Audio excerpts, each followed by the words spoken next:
What's going on, guys? We are back. Today we have Domenico Tolomeo. Domenico has become a really good friend. He's now the head pizzaiolo at Zazzy's. He was also the capo pizzaiolo at Ketste, and worked under Roberto Caparuccio. You used to have your own Italian deli. Your father owns a bakery. You got like a really long history. Even though it's short in the pizza game, you've been around this Guinea shit for a long time, huh? Yeah, too long. So, yeah, just talking to the... Yeah, you can move it around. You can do what you want. Just keep it about a fist away.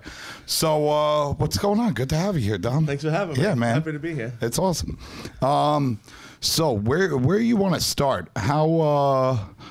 Let's go into back in the day. Where'd you grow up? You grew up in Long Island, right? Yeah, I grew up on Long Island in Elmont. We were the first town on Long Island, right next to Jamaica, Queens. Right. It was. Now it's like, you know, a pretty big. Popular place, I guess, for food, Italian food. We had a lot of Saloon Maria's there. We have King Umberto's there. Yeah, famous King John's Umberto's. place. Yeah, and then my father's bakery was there. There was on one road was 4 bakeries at one point, all doing the same thing. So I kind of, you know, in that neighborhood, grew up around all this stuff. You know. Yeah, I recently we went to Domenico's father's bakery recently. It's quite the operation he's got there. He's got a tunnel oven. It's some crazy stuff, especially coming from the pizza world. Like I think there's I've been saying this for a little while now, but I think there's a lot that, you know, pizza guys can learn, not only from the baking, you know, like reading books like Tartine Bread or Modernist Bread and about our craft, but also just the equipment they use and everything in these places. It's pretty insane. It's like eye-opening for production. Yeah, absolutely. Yeah. So you grew up right across the street from the bakery. What was that like? When you're a kid, it was just a huge playground for us. You know, right. Like I would go in there, play with dough, throw stuff around. My father would scream at me, yell at me, telling me to stop doing stuff. You know, and then when we were like 8, 9 years old, my father decided that our summers were going to be spent making boxes in the basement, me and my brother. The bakery boxes. Yeah, like the 3-foot hero boxes he used to have to sell to the supermarkets.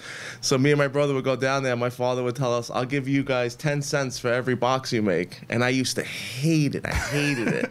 And I remember it was one summer, it was like 100 degrees out. We're in the basement. Me and my brother are dying.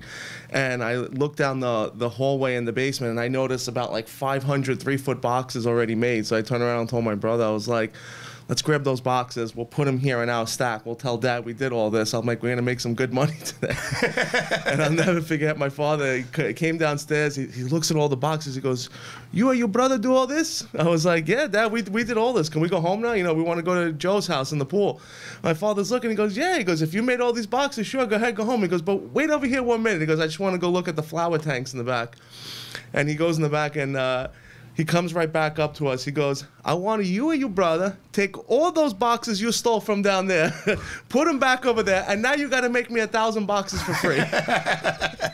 So I hated it. I hated going to the bakery. I hated, you know, being in there. But for, you know, it was, I would go there because I loved spending time with my father. You know, and he still works 7 days a week, 16 hours a day.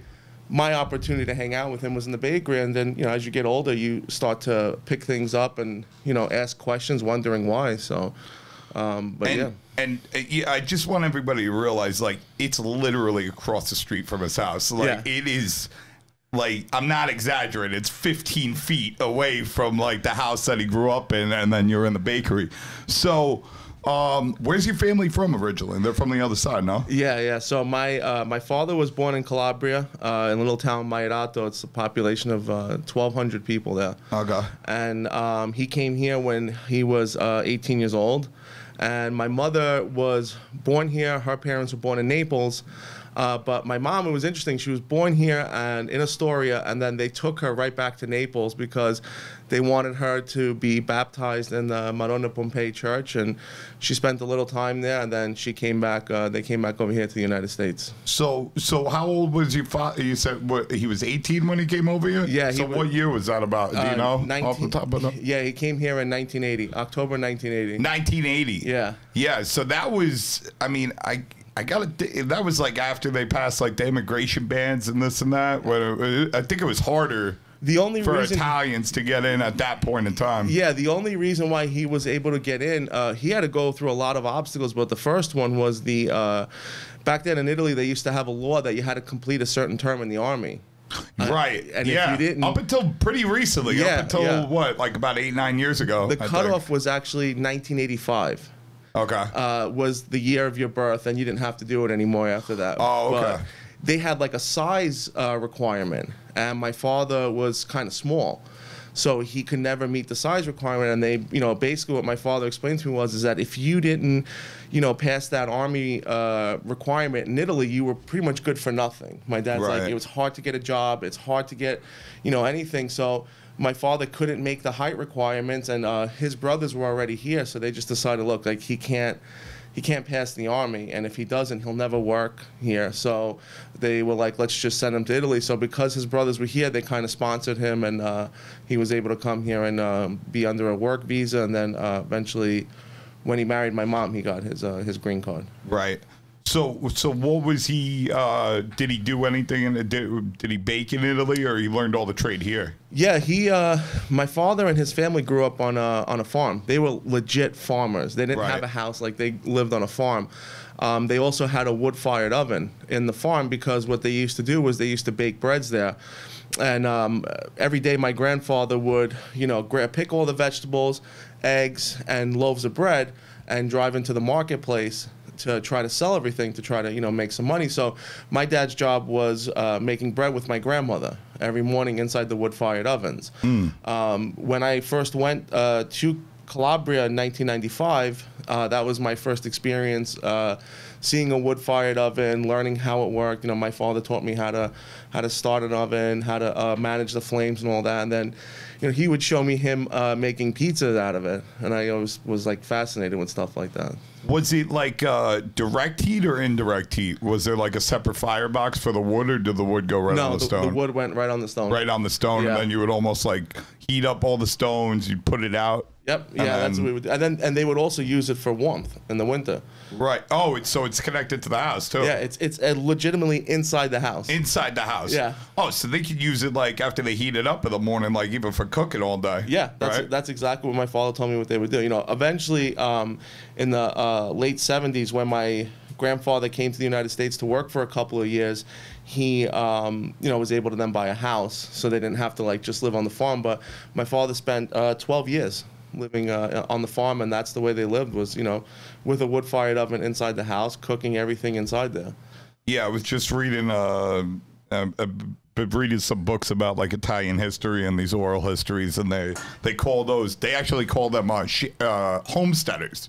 People that the translated word is like homesteaders. So you had sharecroppers and you had homesteaders, and like a homesteader was considered somebody who actually owned the land and lived off the land and this and that. I mean, it kind of sounds weird to me, you know what I mean? I call it a farmer, and then I kept on reading homesteader. I was like, I guess that's what you call it, right? Yeah, I didn't know that, I guess. Yeah, I mean, in America, that's what you would call it. Yeah. Like a person who goes on a farm and is kind of living off the land and owns the property.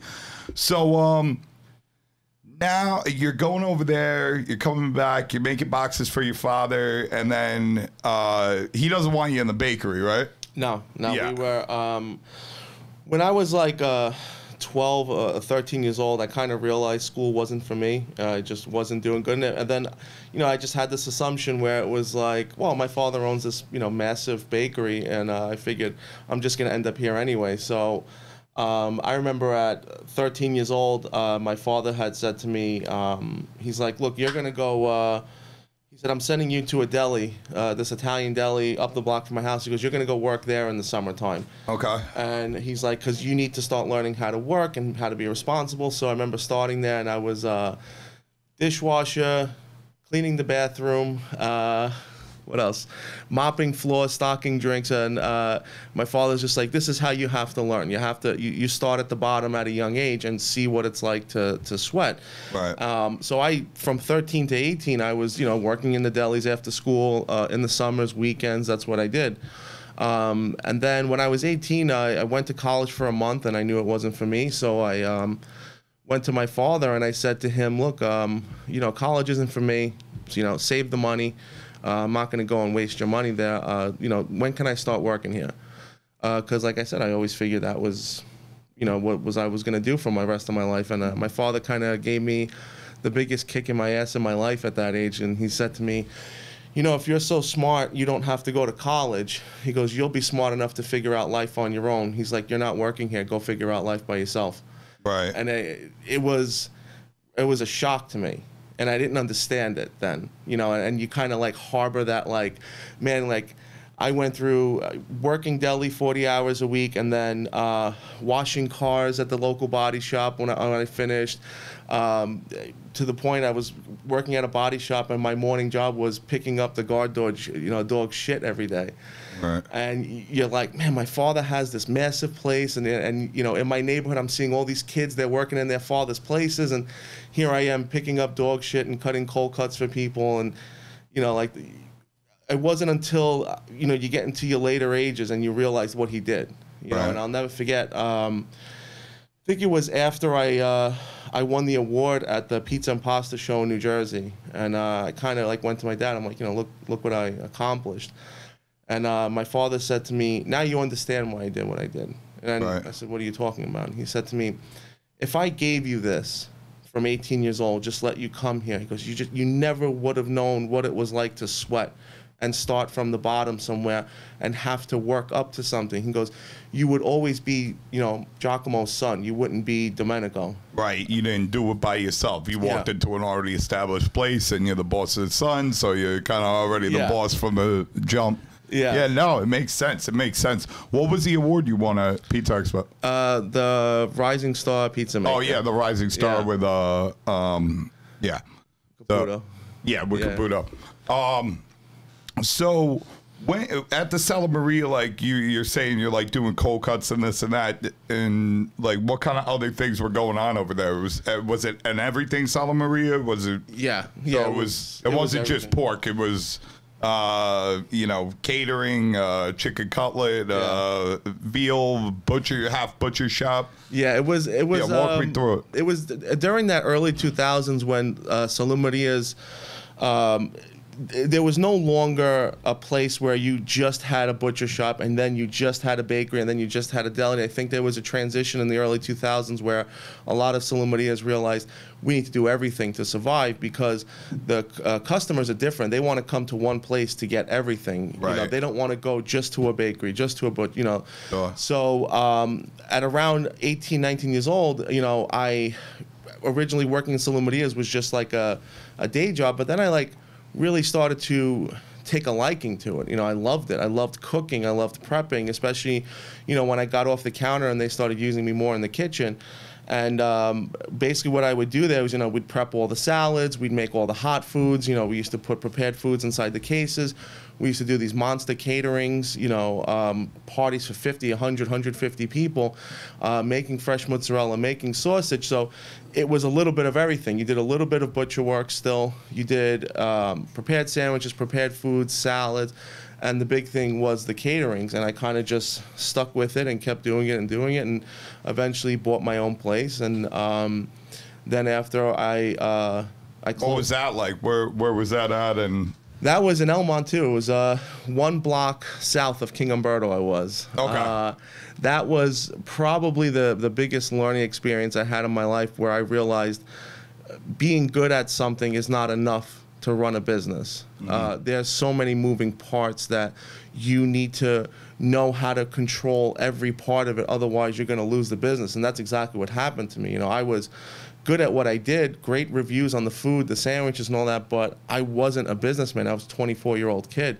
Right. And you know, if you don't know how to manage money, manage employees and inventories and all this stuff, you realize that talent is not enough for you to become successful. You need to have your hand in every little part and be good at every little part in order to be a success. So I ran it for 3 years. It was the worst experience, but it was still the best experience, because you couldn't buy that failure. You know, that failure gives you fuel to eventually, it goes one of two ways. You can either take the failure and, you know, just be miserable about it the rest of your life, or you can take it as fuel to say, I'm going to be better. I'm going to show people what I can do. And luckily that's the route that I took. You know, I wanted to prove people wrong. That's I wasn't Jack's son from the bakery who lost the deli. I wanted to be the guy who was, hey, I had a hiccup, I made a mistake, but I'm going to grow from this and get even better. So that was huge for me. Yeah, that sounds very similar to, I mean, I opened a place when I was 23 years old in Marine Park, Brooklyn, you know, pizzeria restaurant, and it was, you know, the same thing. Like, I had a lot of talent. I walked in, I saw what the other pizzerias were. I was like, yeah, we're 10 times better than all this. But the organization and, you know, we were just doing the old school way, like how I... You know, I mean, I came up like getting paid cash and like it was like these guys, and it's just like you can't run a business like that. And I thought at the time Dom DeMarco was really popular, and you know, people would wait, you know, whatever, 3 hours. So I was like, I mean, this is a great product that we're doing. We're making the homemade fresh mozzarella. We're doing all these things that nobody else is doing. So people will wait, and meanwhile, the guys down the block from me, who had terrible pizza. Terrible, like on Domino's level, like it was horrible pizza. It was also very cheap. I think they were charging like $7-8 for like a small pie and maybe like $11 for a large. At a time when like the average price was like between like 16 and 21 bucks. But they had it down where they were doing deliveries in 15 and 30 minutes. Like there was never a delivery that was more than 30 minutes long, and they had 11 drivers probably doing 60 grand a week. But yeah, when the place went out, it was just like, okay, you can't think you're all that and you fucking know everything.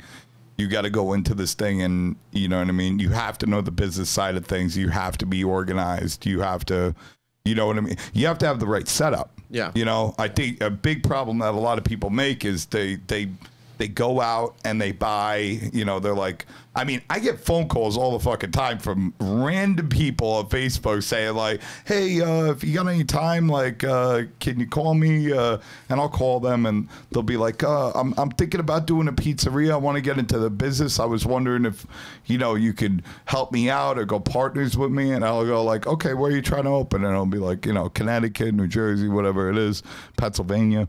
And I'm like, okay, how much money what's your startup capital? And it's always somewhere between like 60 and like 150,000. And I'm like, you don't have enough money. No. And they're like, what do you mean? And I'm like, you don't even have enough money for like equipment. And they're like, oh, well, you know, we could go buy the, you know, used ovens, and we could buy the used mixers, and I've seen them for this much. And I'm like, and then when we make some money, then we'll go like, then we'll buy better stuff or expand or whatever. And I'm like, that's not how it works. I was like, I used to think that's how it worked too, but you got to start the right way. If you want to expand, you got to start the right way with the right stuff, and you know, with the right atmosphere, marketing, decor, like all these things matter a lot. And it's just like, I got to a point where like I won't even look at people if they're like talking like, I'm like, you either do it right or I got friends, maybe somebody will come along with you, but I'm not the right guy, because I don't want to see it, you know, do anything less than, you know what I'm saying, amazing.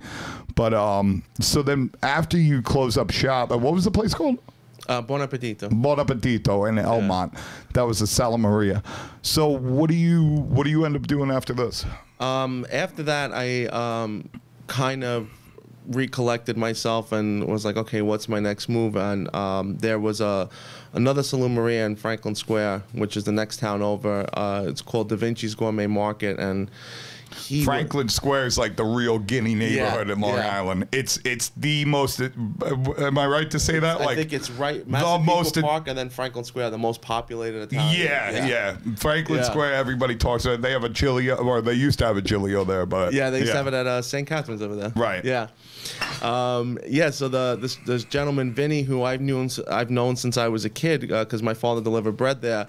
He knew I had closed up, and he came to my deli like the day before the closing, and he said to me, he's like, look, why don't you still have a lot to learn? He goes, I know you think you know everything. He goes, but he goes, come work for me. And he's like, I'll teach you everything. He goes, then, you know, we can either be partners or, you know, you can, at least next time you go and try this, you'll be better prepared and I can show you everything. And, you know, for me, if you're going to go and learn from anyone at that time, he was it. You know, he was in business 30 years. He knew what he was doing. So, right, busy place. Yeah, very busy place. So I went with him, spent 2 years with him, and he not only taught me more about the food and you know, cooking and prepping, and especially, you know, being ready to handle busy days like Christmas, Super Bowl, all this stuff, you know, the preparation, which was super important.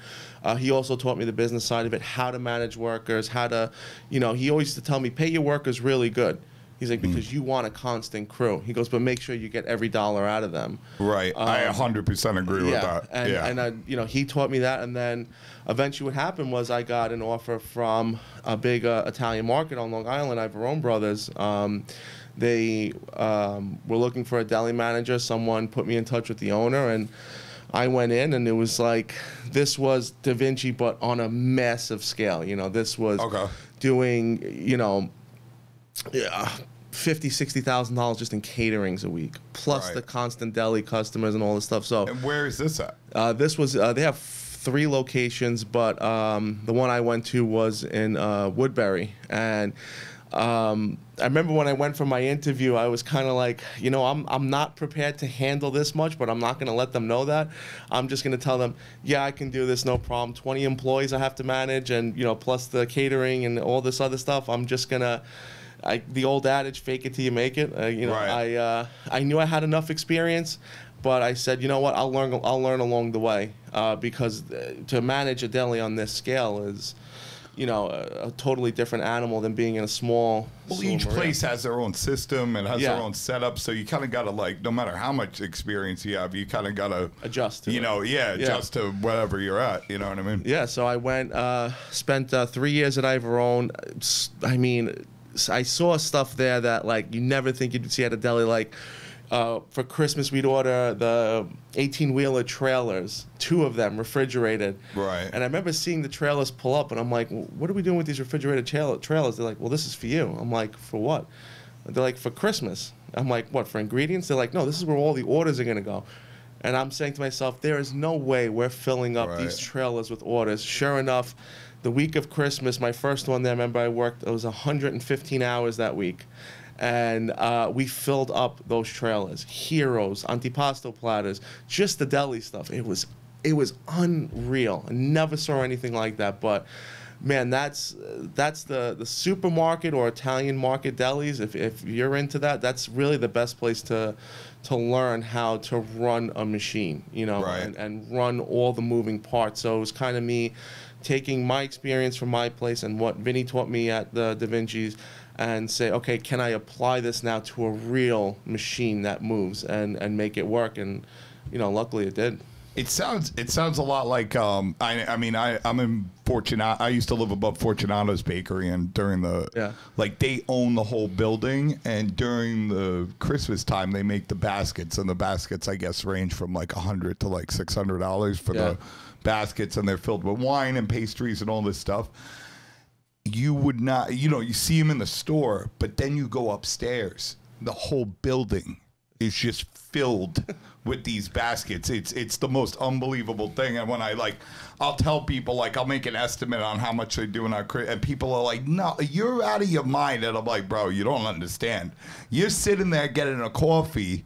You don't realize, like, people are walking in because they're going in and out, and they're grabbing a basket, or even on a normal day, they pick up a cake. The cake's fucking $100 to $400. They're picking up a couple pastries. Marzipan's $42 a pound. Yeah. Pinoli cookies are $36 a pound.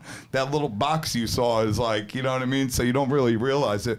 But so you're saying this place with the 3 location, what's it called again? I'm sorry. Ivorone. Yeah. So you're saying they're like a lot busier than Da Vinci's. Oh yeah, it was on a completely different level. Different level. Yeah. And what would you attribute to that? Do you? What's like the difference? One, Ivorone's reputation. They were, from what I'm understanding, one of the first pork stores to ever open here in Brooklyn. Okay. And then they had the place on Grand Avenue in Maspeth for years, and then they kind of went into Long Island at New Hyde Park, and then Woodbury, and then Wantor is another location. The one thing I think what I have to attribute to their success was probably their consistency in product, constantly giving customers the best possible ingredients, best possible products that they can give to them, and also the experience. You're walking into that typical neighborhood Salumeria, but on this massive, scale, where you walking up and down aisles picking out ingredients imported from Italy, or you're going to the butcher shop, or you're going to the fishmonger. They were Italy before Italy opened. How do you spell this place, Brady? Try to pull this up. How do you spell it? Iavarone. RONE. So what? How big is this? Is it like 10,000 square, 5,000 square? I'm not good with you don't know the square feet? It's really like supermarket scale. It's supermarket like size. I never been there before. I'm looking at, and you said they have one in Brooklyn, or not anymore? No, they're not in Brooklyn anymore. But they originally started there. Yeah. Yeah. See if you can pull up the images. Go to, there you go. Let's see this place. All right, so that looks like Maspeth right there. Yeah, that was Maspeth. That's Maspeth, and then that's Wantor. Yeah, go down, see if we can get like the whole. That's Maspeth. That was my old boss right there, Pepe. He was a great guy. And where is he from? The other side, or he's born here? No, he's from. Believe he's from Brooklyn originally. Oh, okay. Really great guy. Yeah, keep going down. Let's see. Maybe they got a picture. So that's the one in. No, that says Wantor, yeah. Wantor, that one's Maspeth. Oh, wait, go down. What is that? That's Plainview. That's a new one that they opened. Oh, gee. So they got these real. You see it. They really have them all over. This was the. Oh, wait, right there. Look at that. Yeah. This is the one I worked in. This is Wantor. I mean, the deli. Yeah, but go down to that the big picture. Click on that. I want to see that. Yeah, look at that. Look, and it keeps going back. Come on, buddy. Just click on the other tab. Right up there. Right up there. Nope. Okay. Yeah, look at that. It goes all the way back. Yeah. Yeah, that's crazy. Oh, look below it. You see below it? Yeah, there's some. Yeah. Yeah.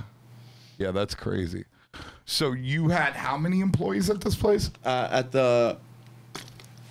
Just the deli department was 15 to 20 employees. Okay. Depending on the season. And that was what you were responsible for? I was responsible for coming up with new sandwiches every week, different specials, and getting the customers out, and managing this crew, helping out with doing the caterings, all the stuff. And then they had a full kitchen with an executive chef in the back, prepared all the food, put everything out front, and it was my job to make sure everything moves, sell whatever he wanted us to sell, push customers, let them try different products, not constantly keeping on the same thing. So that was more, it was much less creativity and more just learn how to run a machine. Right. And I think it was after a couple of years there, I was just, not having the creativity eventually got to me. And I'm just like, I don't... It was a great learning experience to run this massive machine, but if there's not much creativity involved and not much, it's almost like enough's enough. You hit a ceiling at a certain point with places, and then it's just like, okay, time to move on. I've learned all I can learn here. Yeah. I'm not looking to make a career out of, you know what I'm saying? Like, well, and the thing was, with being there at Ivarone, I could have made a career out of it. They paid me very, very well. Benefits, retirement, vacations. For all intents and purposes, I should have just stayed there, did my 20, 30 years there, and I would have been fine. I could. Yeah, but how would that be different than just going and that much different than just going and working at your father's place? Because it would never be yours. Yeah, no, it would that was my constant argument. Right. It was. I'll never forget my boss Pepe, who really I looked at like he was really like another mentor to me. I said to him, Pep, where do I go from here? And he says, Dom, this is family company. Yeah, because I'm giving you a salary so that you'll stay with me forever. He goes, but this is what you're gonna do. Yeah. And I think that feeling of hitting a ceiling and knowing there's nowhere I can go from here, just immediately turned me off from it. You know, I think there's two types of people in this world. There's people who are going to work just for their paycheck and be content with being where they are, and I think there's people who kind of want to continuously reach for more and try different things and open new doors, and kind of, you know, you keep moving forward. So I think I definitely fall into that direction, and I left on great terms with them, but I knew I wanted to do something else, and I think that's when pizza became involved. That's when pizza became involved. Yeah, I used to, when I was on, like, during the, going around the pizzerias back in the day, I made a rule. I think I was 7, or no, I was probably like 19 when I made the rule where I was just like, I'm not staying anywhere for longer than 2-3 months. Yeah. Like, that's it, because I can learn all the bad and all the good. Yeah. In 3 months, and then I gotta move on and learn all the bad and the good in the other place. And I looked at learning the bad, the problems, as even more educational. Yeah. Because you learn how not to make those problems. You see, like, where are you getting hung up and this and that, and it's just, you know, okay, now I know how to, you know what I'm saying, let me break this down. Let me figure out, if I open a place eventually, like, how I'm gonna prevent, like, these issues from going down. But yeah, for sure. So now here's where the pizza comes in.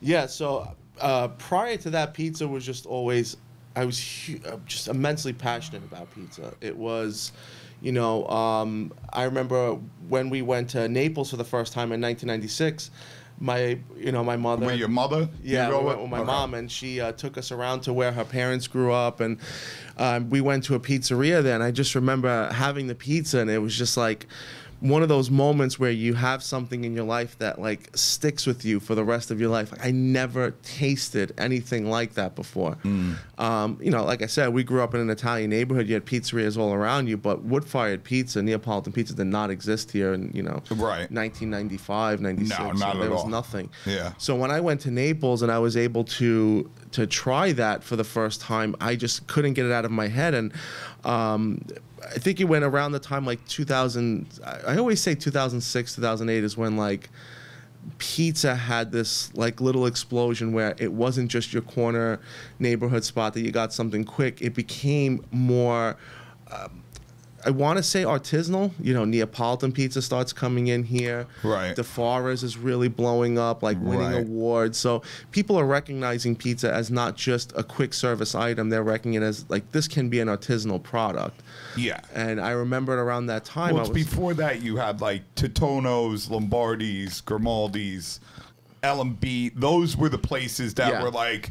And then, of course, you had your neighborhood spots where if you were from Bensonhurst, you had your favorite spot and whatever. Yeah. But it was really like, okay, go to Titono's for anything close to that. And you're right. Anthony Mangieri, I mean, that kid was really the first one that I know of. There was a place in Bensonhurst called Il Coliseum. I remember that place, yes. Yeah. And they had a wood oven, and it was... Sorta, it wasn't Neapolitan, like, from what I know now, but it was like the closest thing you could get. There was a couple wood-fired places, but Anthony Mangieri was the first one to really do it, and it was. I was working at the wood-fired joints where there was this explosion of wood-fired pizzerias in New York, and there were like. It was weird because there was no oven companies. There was a couple guys who had like Stefano Ferrara ovens, and they like had to call this guy and convince him to like come down and build them. But it was like an extraordinary amount of money, and there was this kid, Enzo. And then there was another guy, I forget his name, but these guys, they used to go into, you know, Numero Vendotto, Cacio e Vino, not Otto, they had like a different oven, but all these different places, and they would build the ovens. They would charge like $70K. And like, it was like, you know, they would tell stories, like the stories were completely insane. It was as if like they went to like the summit of Mount Vesuvius and like harvested the stones like off the volcano and walked down, and then like they got on a raft and rowed over to America, and like these are the kind of things, like I'm a 8th generation Neapolitan pizza oven builder, and you know everybody really believed it, but I'll never forget, like everybody, all these places would like, they would start out using Caputo flour, but most of them didn't have spiral mixers. They would have just Hobart mixers. Yeah. And pizza guys would come in and they would like, look, I remember Cacio e Vino had a spiral mixer, and the pizza guys, including myself, would walk in and we'd look at this thing and be like, because we're used to using Hobarts. Yeah. And we'd be like, this isn't going to work. And they'd be like, "What? Your mix is wrong. It's not." Yeah, I'd be like, "Yeah, this isn't how we do it. You got to fill up. You got to fill it up to the line. Like this is the water thing, and you fill it up to here, and you dump it in, and you dump your yeast, and you dump you take the Coca-Cola 16-ounce thing of salt, and you dump that." And this flour, you can't use that. You got to use General Mills, like full strength or Old Trump's flour. And they all like had switched to that. And I remember Giusto, who owned Cacio e Vino, he calls me up and he goes, or we were standing outside, I'm smoking a cigarette with him, and he's like, Nino, you know what's funny? You know, me, Orlando from Cacio e Vino, this guy, Otto, we're all from Italia. But all the Italians, they want to go to this tattooed up guy up the street talking about Anthony Mangieri. He only opens like 4 days a week. He only opens 3 hours a day. And all the guys from Italy want to go to him. And we were talking about this with Fred. But then the next guys were Julio and Roberto. Yeah. Yeah. And they were the first ones to bring like, what I recognize now to be this STG where you slap the dough, and because we had all the actually they used to say you had to use buffalo mozzarella, or else it wasn't to be like what's a VPN Verace pizza. Yeah, I think it was even before VPN. Well, it wasn't before VPN, but it was before like the VPN really came over here. But I remember guys telling me that like, if you call Fior di Latte mozzarella in America, but you're not allowed to call that mozzarella in Italy. No. Like you have to, and they were calling it DOC pizza, DOC pizza. Like back then, they were saying like, oh, this is DOC pizza, San Marzano DOP certified tomatoes, basil, buffalo mozzarella. Like it was a very different thing, like than what we know now. Yeah, it was very. Very specific of how you had to do it, what ingredients you used. Right. Yeah. And then there would be guys that would tell you, I remember going to Italy and then coming back here and guys were like, hey, listen, if you put the dough in the refrigerator, it's not authentic Neapolitan pizza. If you don't use a wood tray, it's not authentic Neapolitan pizza. Like, if you cut it in 4, it's not authentic Neapolitan pizza. Bro, that was a thing. I know. They said you can't cut it. And I remember going to Italy with the U.S. pizza team, and you would go into back then, not anymore, but back then you would go into the pizzeria and they would eat the pizza. They were eating the pizza with a fork and knife, and they would leave the crust. Yeah. Like a ring, like a hat. They wouldn't cut through it. You could pick it up and throw it like a frisbee. It was hilarious. So you said you went to Naples, you tried this product, and then this is after you quit the deli? No, this is way before that. No, this was when I still had my store. It was around 2008, and I started, when I start hearing about like people going on pizza tours. That was when I was just like, wow, okay, what's going on with pizza? Who's DeFaro? Who's Totono's? Who's John? So you're looking into it now. Yeah, now I'm like, because I love history. So if anything has history attached to it, I want to know. And the fact that pizza has this tremendous history, whether you talk about Naples and, Raffaele Esposito when he, made the pizza for the Queen, or you talk about John Zablica or Lombardi's being, some of the first pizzerias that opened up in New York. I'm like, there's a history to this. I want to know about it. Right. So I'm, but the one thing I wanted to focus on was I was like, well, how come nobody's made, or at least to my knowledge, on Long Island,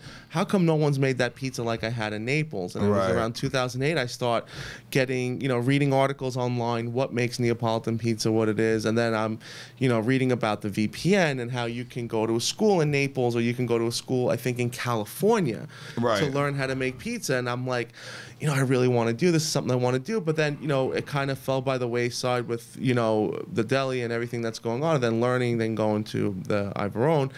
And then while I was at Ivorone, that idea of maybe I should learn how to do this never left my head. And it just became a bigger and bigger fuel. And now, like, I found myself trying all these places that I heard about, and I'm like, man, how can pizza, be so different in all these places? Whether you go to DeFara's or John's or Joe's or all these places I was trying. The first Neapolitan restaurant I went to here in New York was Giulio's place in Brooklyn. Okay. Il Fornino. Right? Or Forcella. Forcella. There you go. Forcella. Yeah.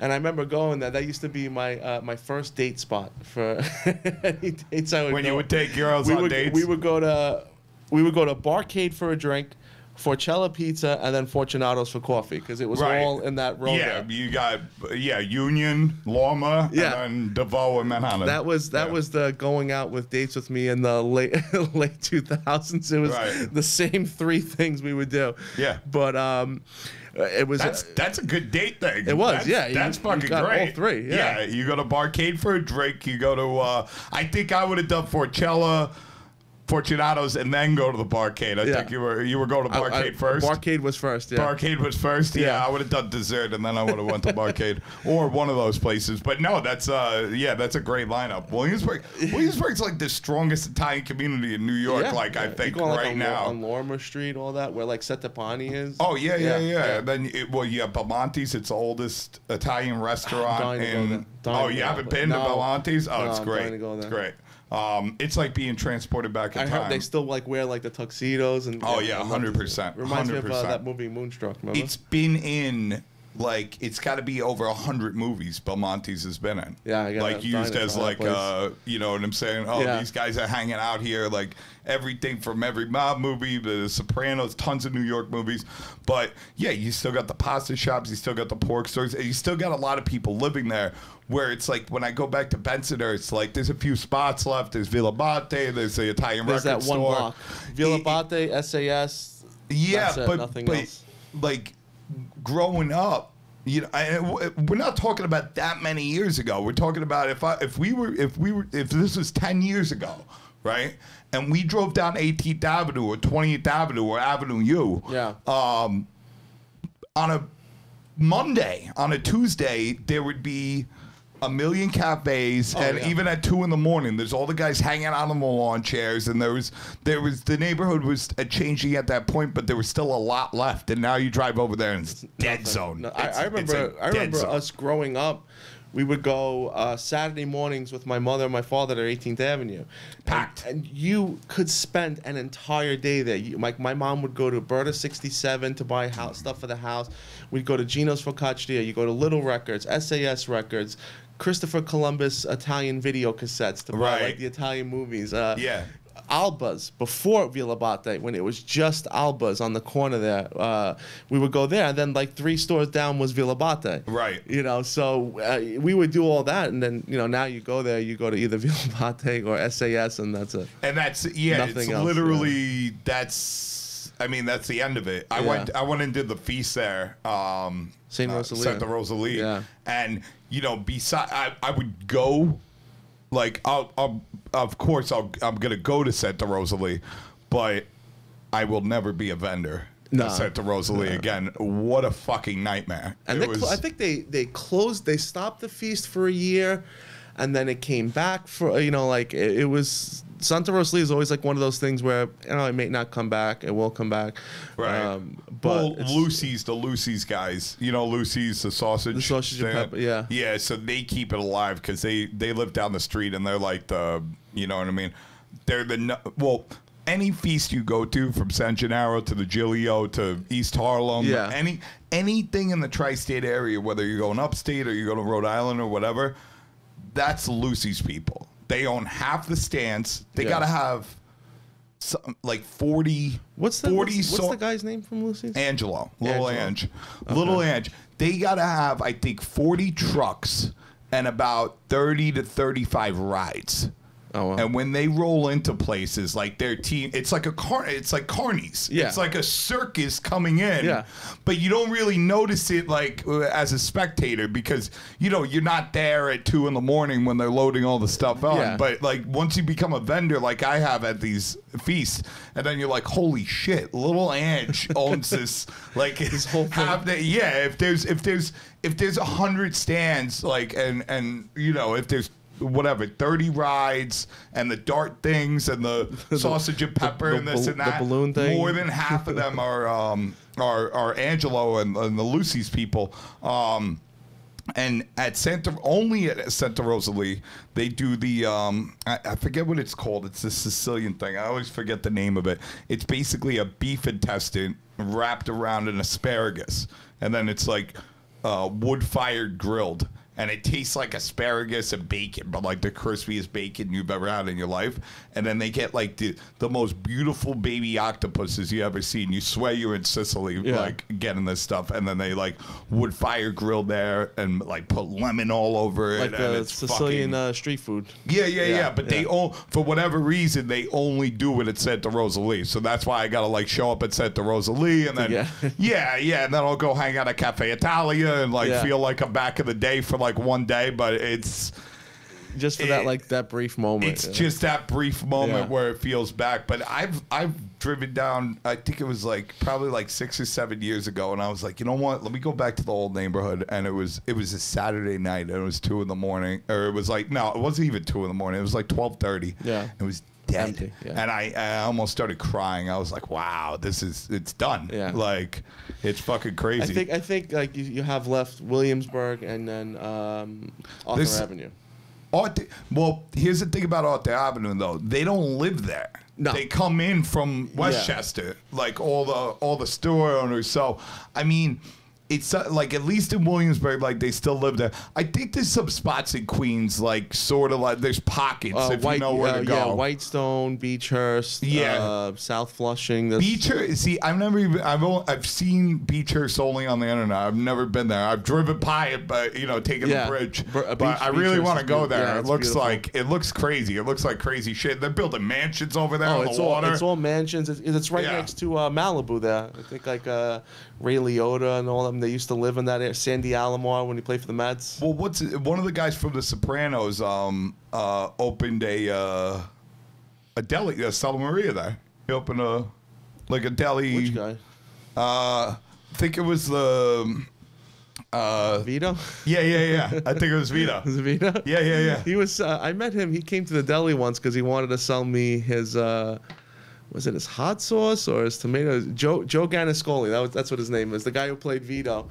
And he wanted to sell me hot sauce. And I remember he came to the store. I took a picture. There was really, really nice guy. He's like, but he was like, I got hot sauce and I also got these NFL sports team skins to put on your barbecue if you want to sell them. Those guys are crazy with all the like little products sometimes. Yeah. I got. Well, so way back in the day, it must have been. It was probably a couple weeks after the episode came out where he gets caught and all this stuff. So I'm in Johnny's Pizzeria working, and we had the cafe where everybody hang out was like 2 doors down, like right on West 8th, between West 8th and West 9th, in the heart of the neighborhood, right? And one of the guys come in, I think it was JB or Chris LeBate or somebody, and they come in and they go, yo, Vito's on the fucking block. I'm like, Vito for The Sopranos? They're like, yeah. They were calling him like Johnny Cakes or something. Yeah, Johnny Cakes. They were like, Johnny Cakes is on the block.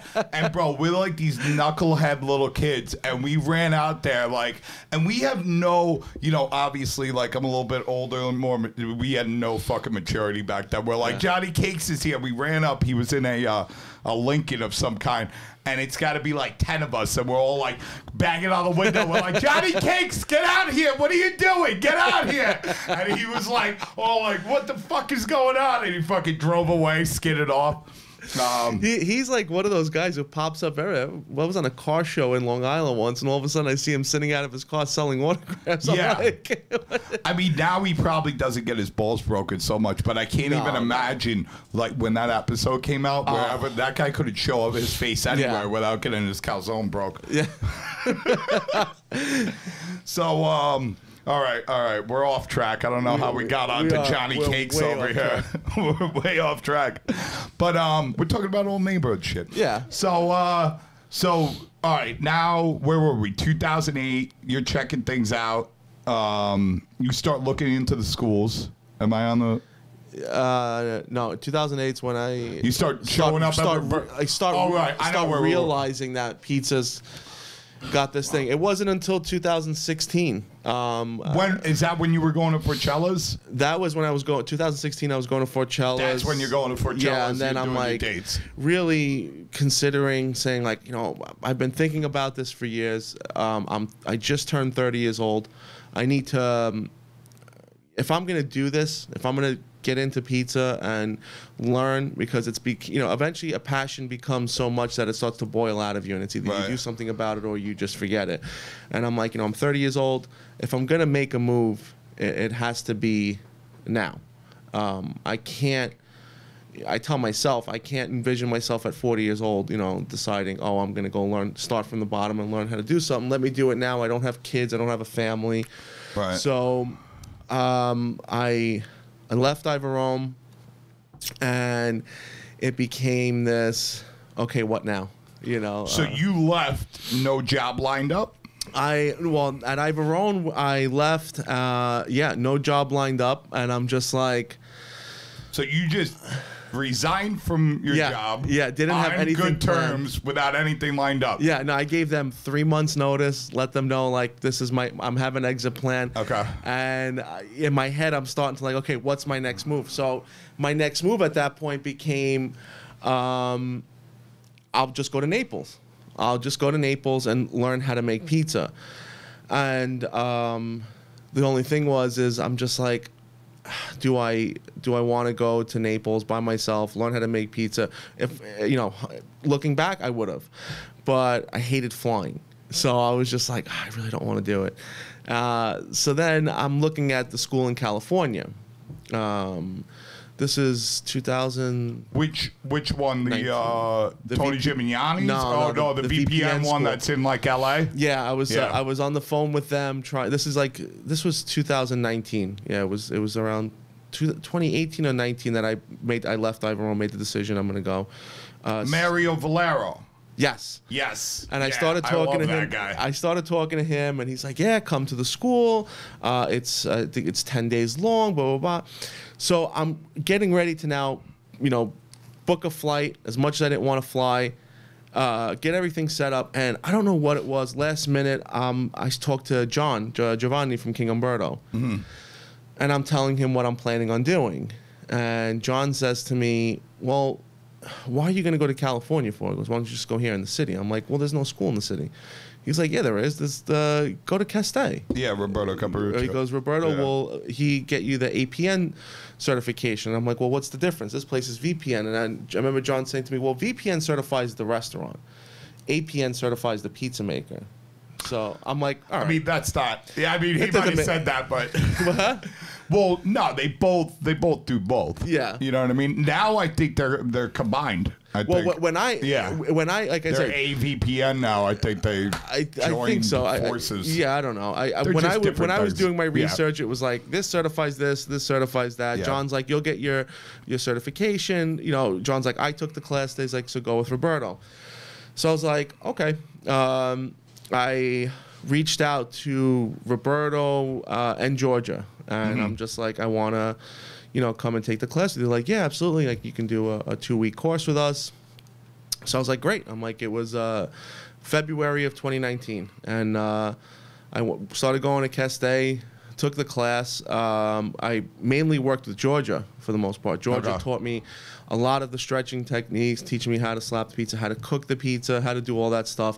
And I, realized, like, man, I really love this. Like, this is the best decision I could have made. The biggest risk, but the best decision that I could have made. And I loved doing it. And then, when I was like finishing up the class, I remember saying to Georgia, I'm like, can I work here?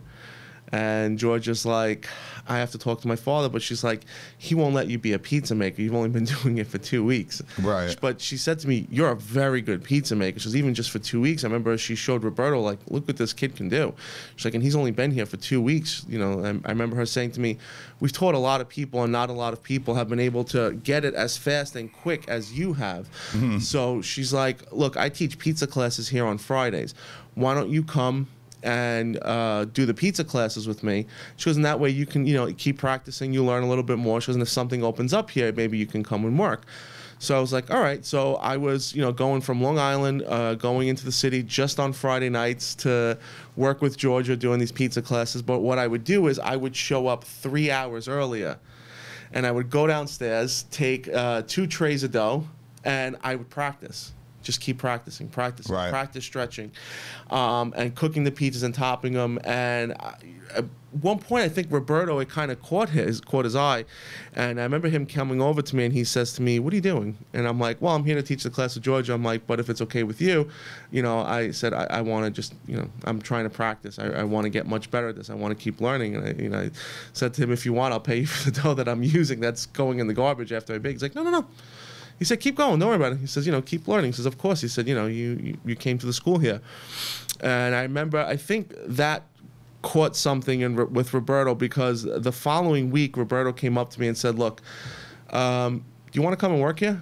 And I'm like, yeah, like full-time? And he goes, yeah, full-time. He goes, you want to be my, you know, full-time employee here? And I said, yeah, absolutely. I would love to do that. I'm like, making pizzas? He goes, no. I'm like, what am I doing then? He goes, you're going to be a salad maker.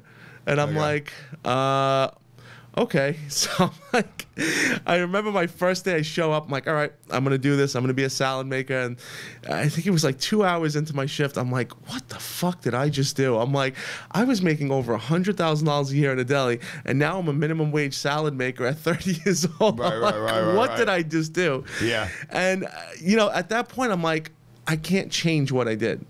So I said to myself, let me see. I'm going to challenge myself to see if I can move up in this place quickly and, you know, get to where I was, be a manager, be someone with, you know, with management capabilities of running this place. So I started as a salad maker, worked as hard as I could, helped out, washed dishes, did all these things, cleaned the store. You know, at 30 years old, with all my experience, it was humbling.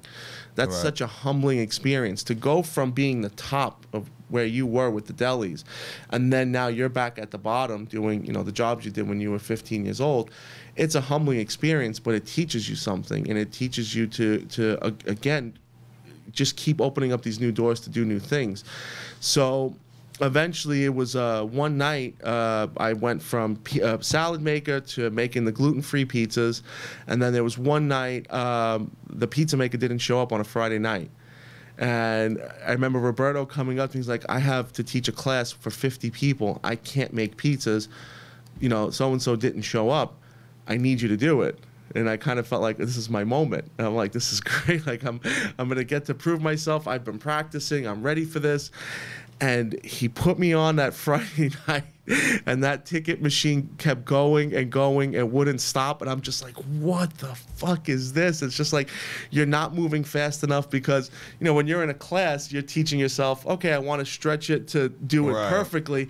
And it's a different animal when there's, you know, 100 orders coming out for pizzas. And now it's like, okay, you need to stretch it perfectly, but it needs to be fast, and you need to do it fast and get it out and get it in the oven and get it out. And I remember that the tickets falling down on the floor, going down. They were across the thing, and I'm just like, what is this? Like, this is insane. And I remember getting through the night, and, you know, Roberto eventually came out to me, and he goes, if you were able to do this and get us through this night with no major complaints and not a lot of people waiting that long, Roberto's like, you're ready to be a pizza maker. I'm going to start putting you on the schedule as a pizza maker.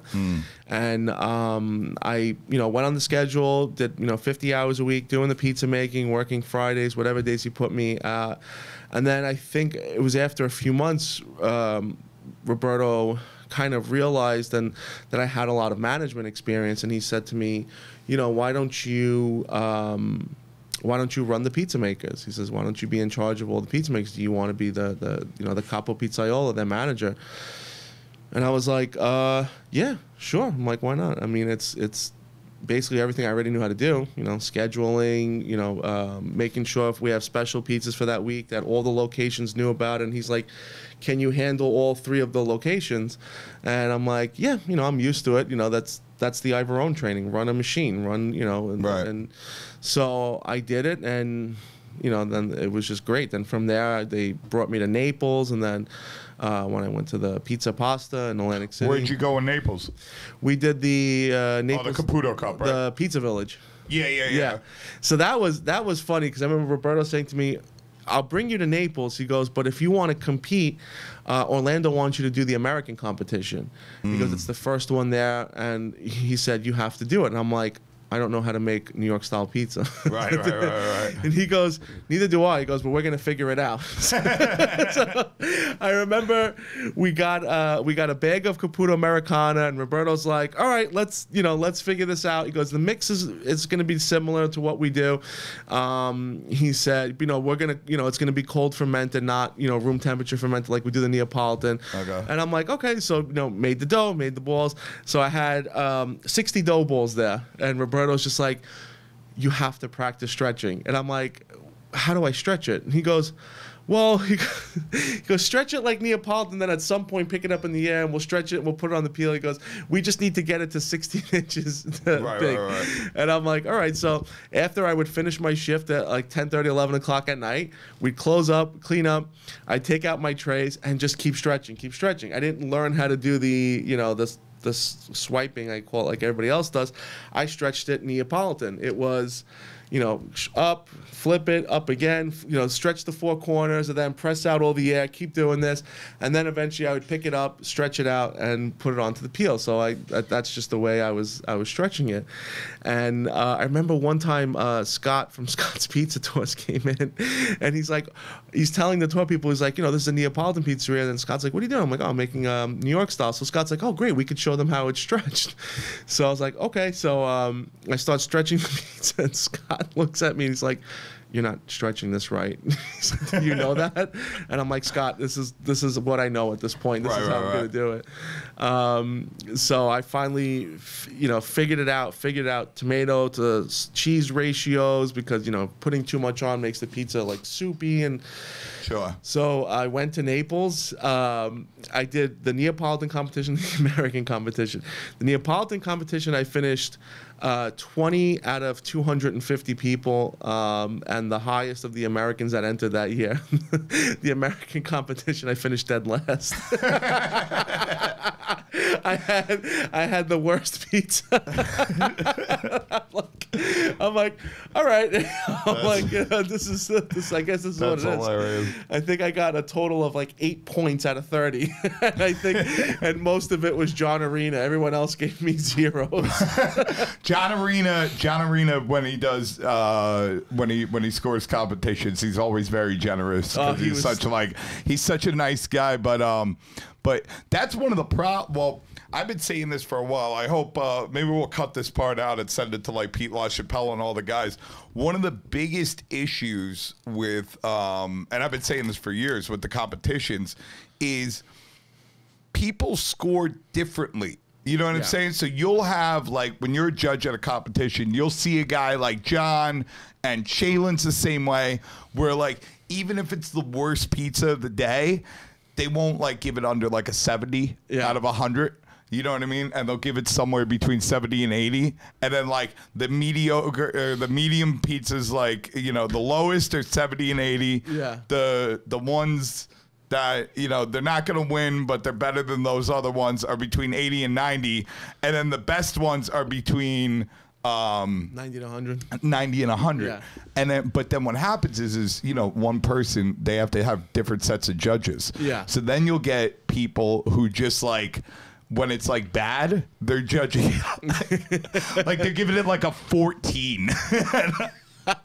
And then like when it's really, really good, like the highest score they give is like a 7. It's almost like something like almost even worse than like Dave Portnoy. And I've seen this happen, and I'm like, And I'm like, okay, so it's like if you get caught with that judge who's doing that, like, because that's in the group you're in, you got no shot. You could have the best pizza there. So I was always like, they need to have like a head judge, like, and whether that's like a Peter Reinhardt or a John Arena or Scott Wiener or somebody who's just like got an iPad Pro. And like when the new judges come in, they're like, okay, here are the top scores right here. They put it up on a little screen or they draw it up. Yeah. And they're like, these are their tasting notes. These are the guys that are on top, and like judge accordingly. Like the lowest score average was the lowest one of the night was, I guess, let's say it was 71, right? So it's like, don't, like, if the lowest score out of, I don't know, whatever, 75 pizzas is a 71, like, that's your low. You know what I mean? It better be really bad to give it a 64. Like, don't give anybody a 14 on this point because they gave me a 14. Not... yeah, it's not... like, it's got to have a hole in it. It's got to have cheese here, but none over here. It's got to be completely burnt on one side. You know what I mean? Like, it better be some really fucked up shit. Yeah, like, if you're gonna give it a 4. I think that was mine. It was mine was it was a football shape because I didn't get it in the oven right. But they gave us this long peel, a Roman peel, to put the pizza in the oven. So it really threw me off, but it was football shaped, way too much toppings.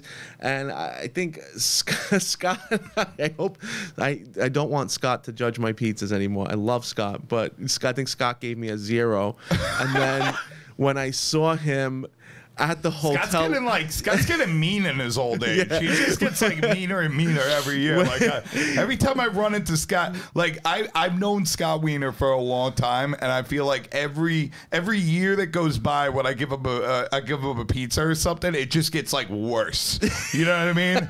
It's just like, yo, the salt is on. You know what I mean? This is rich. Like the criticize like I don't know. Maybe I'm getting fucking worse. Well, I think what's this is what I always say. If I make a pizza and Scott says it's good, then I'm like, it's got to be good because he's super picky. So he's actually the guy I want to try it. But that day in Naples, I saw him at the hotel after, and I'm like, Scott, you just give me a fucking 0? And Scott's like, yeah, and here's the reasons why. And all of a sudden he pulls out a notebook with all his notes of what I did wrong. And Scott's like, these are things you could do better. And I'm like, all right, that works. But I think I got my vindication like 2 weeks ago. Scott came, it was like a month ago, Scott came to the pizzeria to Zazzy's and had the pizza, and Scott's like, this is really good. And I'm like, all right, good. I got my vindication. I'm back in business. Don't piss off Scott Wiener because then it's gonna be bad again real quick. He's gonna walk in. And this is because he liked me. Exactly. If he didn't like me, I would have got negative scores. Scott Wiener's gonna be like, the last time I had it, it was like this. Seems like your cheese to sauce ratio is a little off on here, and I'm saying you bake. I'm seeing this. I'm seeing a little different colors. That's what you want. You want someone who's going to be brutally honest with you and tell you all the things that is wrong with your product, because eventually what happens is you become complacent. When people keep telling you it's good, you just like, okay, well, this works.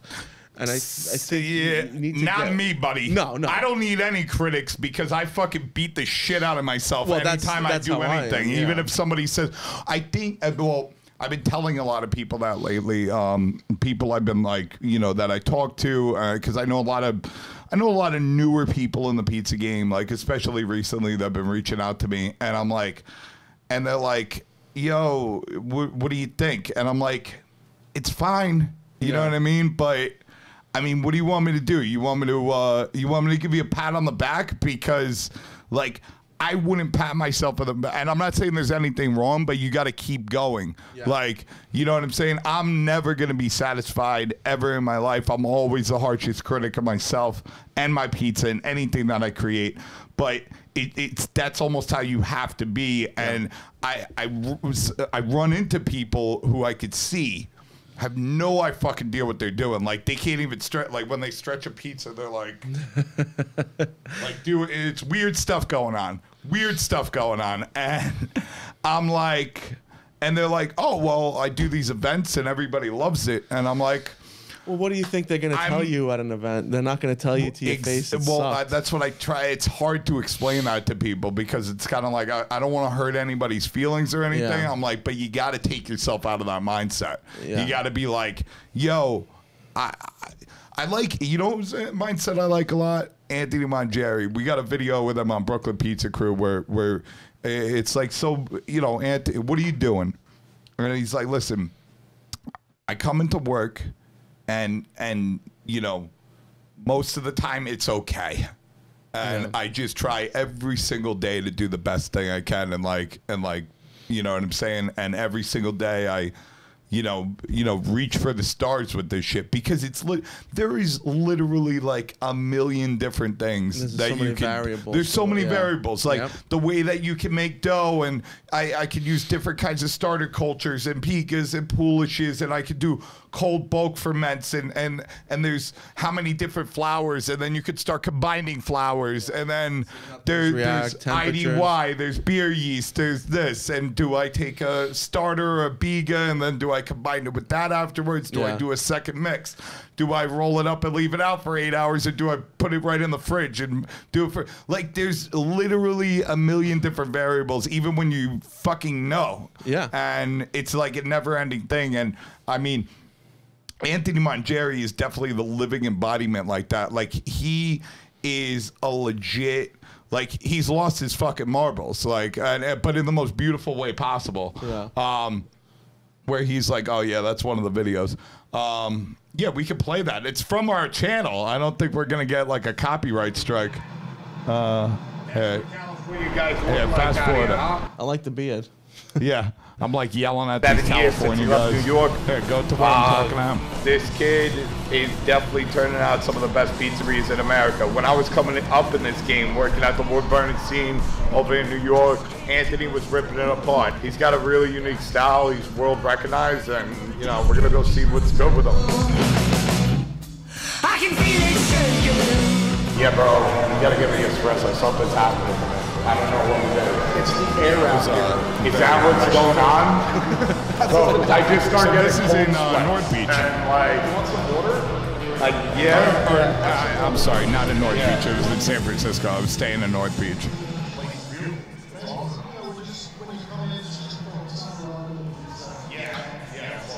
Anthony's definitely a guy on. I'd love to. He's on a different level. For like 2 hours. Well, here, put it on pause, Bert. So like he will. I mean, I got to start talking to him. I used to talk to him a lot more. I used to call him almost like every week or every 2 weeks. But like Anthony will be like, you know, it's like, oh, what are you doing this week? And he's like, you know, back to mixing the dough by hand. I'm like, oh yeah. And he's like, yeah, you know, I was using the mixer for about 3-4 months, and now I'm back to the wood box. And I'm like, all right, you know, so you got to do what you got to do whatever makes you feel good. And then, you know, when he opened up the Lower East Side, he had got a diving arm mixer. Okay. Yeah.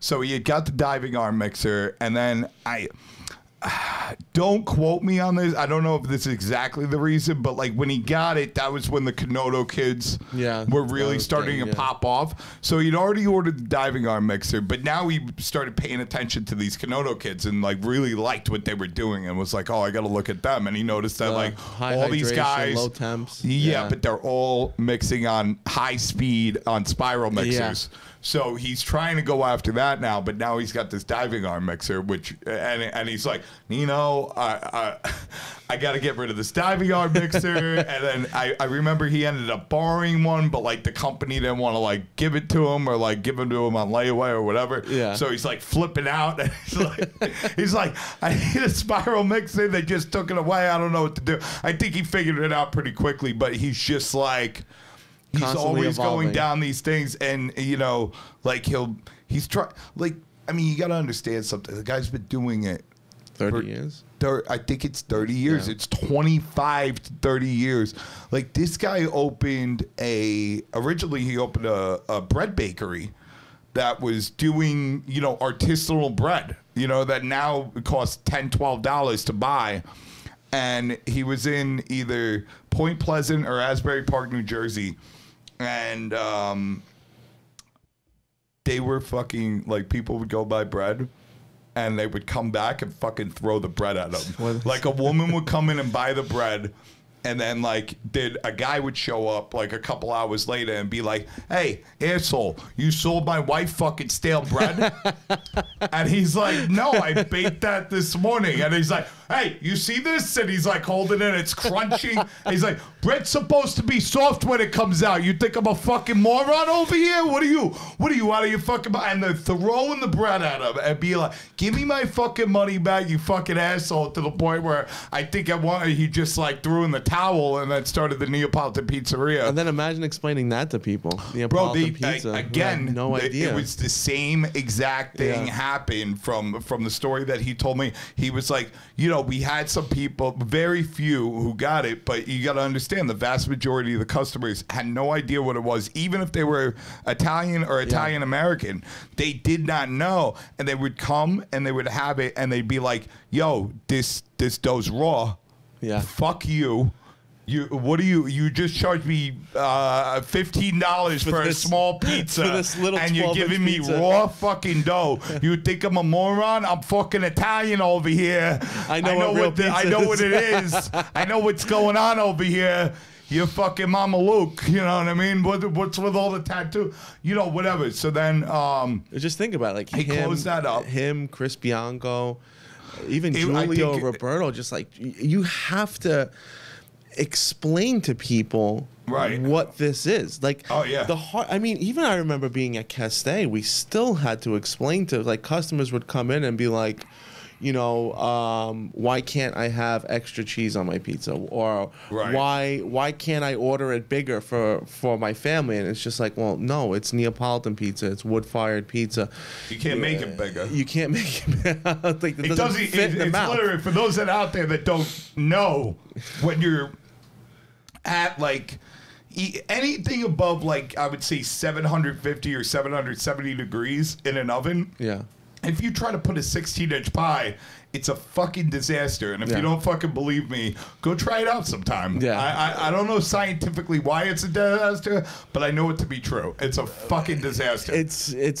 But, you know, you're still educating customers. So just and more people now are way more educated about pizza than they ever were. Definitely. So imagine Anthony or Chris Bianco or Roberto when he was in Pennsylvania trying to explain to people. Oh no! This is real pizza. No, it's not. It was a fucking disaster. He didn't find success until he moved to the East Village. And what happened in the East Village, it was a time in New York where, for the first time in a very long time, a lot of Italians were coming over to America. Yeah. A lot were. Like a third wave. There was like this third little wave, and you would walk through the West Village and you would hear all these people speaking Italian, and they were coming and visiting more, and you really hadn't seen that in, like, a very, very long time. And you know, like, I told you before about Justo saying, like, this tattooed kid from New Jersey, and everybody wants to go see him. The 70% of everybody that was going to see him were from Italy, specifically Naples, or they had friends that were from Napoli, but they were new in New York. Like, they've been here anywhere from 1 to 5 years. Yeah. Like, that's when they moved into New York. And whatever you just did to my mic fucking sounds a lot better. I ducked his because your voice always gets picked up on the other microphone. Oh, I get it. All right, we're going to take a little break. We'll be right back. Cool. Okay, we are back. So, we were just going, I think, off about Anthony Mangieri and stuff like that. All right, I got a question. So while you're capo for Cats Day, are you, like, reading any books? Are you doing anything as far as that goes to, like, expand your knowledge? Or are you just kind of, like, sticking to the program with the school and everything like that? I wasn't reading books, but what I was trying to do was pick Roberto's brain a lot. Okay. because he is extremely knowledgeable about Neapolitan pizza, but also Italian cuisine specific to regions. Right. So there would always be this joke there where he would tell me I was a calamato, which was a typical American Italian, and he would tell me, you have to learn real Italian cuisine. He's like, learn the foods from each region, have an understanding of it, and then translate that into a pizza. How can I take specific ingredients from Calabria, Sicily, and then how can I put it on a pizza that people would want to eat? And that's kind of where I left off with him, and learning the foods from different regions, and I remember him saying to me, your father's from Calabria, make me a pizza that speaks to Calabrese people. He's like, go home, do your research, talk to your father, talk to your grandmother in Calabria, and learn what is. And then I was like, I want you to come back and make me a pizza that's specific to that region. And while I was with him, I was really studying with that. But the thing that was happening at Castell was I didn't mix the dough. I didn't have a huge understanding on that. And it wasn't until the pandemic that I was home for 2 to 3 months because of what was going on, and I started reading more about breads and mixing and making doughs and all the different variables of making doughs. And at that moment, I kind of used my father's knowledge to a lot of these things and started talking to him more about it and having understanding. And my dad really just started opening up to me, telling me all these things, and it gave like a different level of our relationship, where it was just like my father was just like, I'd be at home, I bought a KitchenAid mixer, and I was like, I want to make breads, like everyone else was doing during the pandemic, and post them online and get a better understanding of it. And my father was just helping me through it, showing me how to shape bread by hand, how to it's humid out today, or it's hot out today, lower the yeast, add a little bit more water, check the temperature every day. So it was during that moment where I really started to broaden my knowledge. And then when I went back to Castell, when outdoor dining opened, I kind of took that there and started experimenting even more, experimenting with gluten-free products, experimenting with really learning how to make American or New York style pizza the right way, understanding the flours, what could we do differently. And it was around that time where I came up with the idea of, well, as I'm studying the history more and more of pizza and learning about Lombardi's and Gennaro Lombardi's, start, I thought to myself, well, what if Gennaro Lombardi had accessibility to all the Italian flours and tomatoes like we do now? Right. Would pizza be different? That was would it be different than what we know New York style of pizza is to be now? So I thought to myself, well, if I take this, Caputo Americana and I mix it and ferment it just like Neapolitan pizza, but I make a bigger dough ball and I stretch it like Neapolitan pizza to get the airy cornicione, and then put it in an oven that can, go up into the 700-800s, can I theoretically then make a Neapolitan pizza at 18 inches where it won't flop, it won't, it'll keep the New York style characteristics of being crispy and all that, but yet still to the eye, still look Neapolitan. And I just started testing it at Castell, and eventually got to something where I'm like, hey, I think this actually works. It's manageable, Right. And around that point, I wanted to broaden my horizons. I didn't want to be, again, confined to one place. So I, had that, conversation with Roberto where it's just like, I think I did all I could do here and learn all that I can learn here. There's so much more out there that I want to learn. I think I'm ready to go my own way and start to explore. So what I started you know, doing work, you know, helping opening up pizzerias in Connecticut. I kind of got a gig doing that, and kept, you know, teaching myself about New York style pizza and, you know, all the different characteristics and what I could do.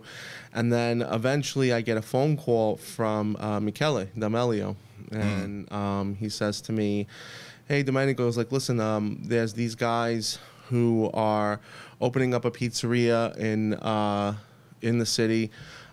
He said, you know, they are these, you know, really successful event promoters. He goes, the one guy there is like super passionate about pizza, and you know, they need a head pizza maker there. He goes, do you have any interest in it? And I think I said to Michele, I'm like, well, I'm really leaning more towards I want to open up my own place. I'm like, so I don't want to go back to working for someone, but I'm like, you know, I'll meet the guy. I'll at least have a conversation with him, right, and go from there. And Michele put me in touch with John, and John Gable's the brains behind Zazzy's. He loved pizza.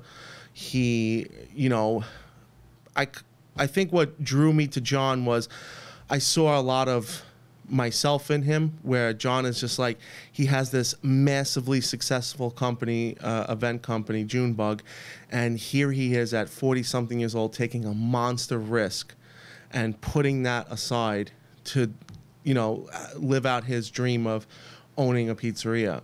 Mm-hmm.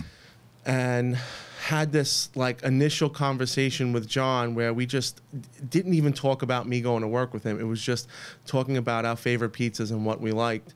And it was me and John equivalent the conversation to like when you meet a significant other for the first time. You meet a girl, you meet a guy, and you have that like initial spark with them, and it's just like, this might be something. And eventually, after I left Connecticut, I went to LES, had a conversation with John, and John's like, I really want you to come here, like, you know, John's like, you have free will, whatever you want to do.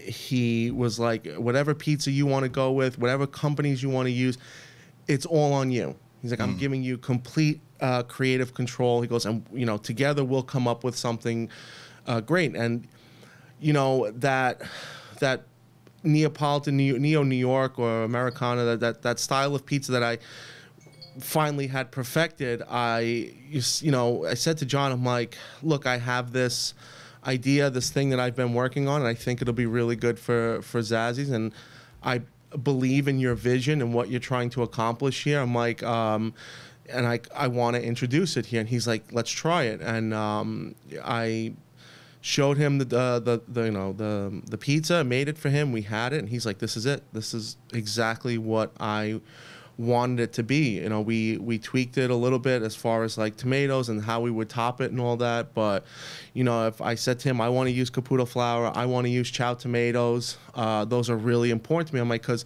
for me, those are the biggest characteristics of the pizza is, you know, we're using imported products to make this pizza. So, you know, if we're going to advertise it to people that this is something different, this is more Neapolitan than it is New York, then we need to back it up with the ingredients as well. And he was just 100% on board. And it was the craziest thing. It was just, you know, I went in there, started making pizzas at Zazzy's.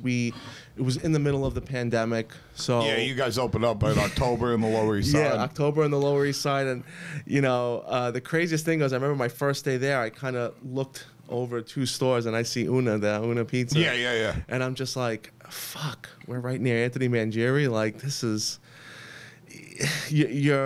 when you're next to such a legend, like, and we were just talking about like Anthony Mangieri, in my head, I said to myself, like you said, I'm my own worst critic. Every day, I look at what I make and I'm like, this is shit. I can make it better. And someone could say it's great, but I said to myself, if I'm gonna be next door to Anthony Mangieri, even though it's 2 totally different types of pizza, I better make sure that the product I'm putting out that's gonna have my name on it is at least an eighth of what Anthony does. Right. You know, because other than that, like in the pizza community, you kind of fall flat on your face at that point. You know, like, how can you be next door to Anthony Mangieri, then make such a crappy product and put your name on it?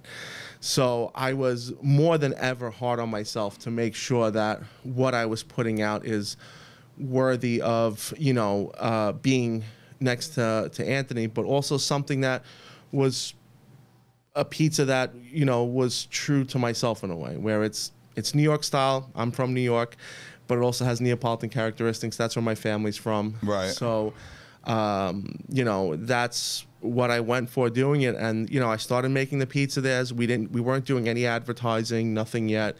And it grew organically. It was all word of mouth. And you start getting these influencers, you know, pizza influencers, foodie influencers. You know, one comes in, tries it. It was this great guy, Joe Caputo. He has a page on Instagram, Who's Your Fatty? Yeah. Comes in. I didn't know who he was. He didn't know who I was. We were just having a conversation about pizza, and I was excited because anytime I get to talk about what I do, it makes me happy. I'm talking to him about it. He goes home.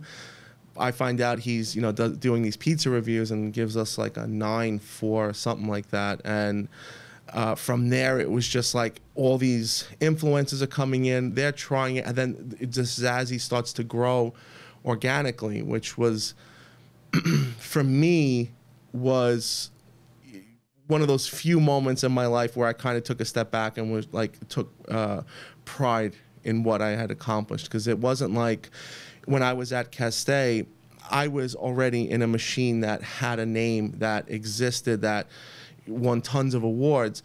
This was something that my product paired with John's vision and their, you know, their ability to build these beautiful spaces was able to get all this attention, you know. And this is, right. I took pride in the fact that, like, I accomplished this, you know, and that, you know, changed everything for me.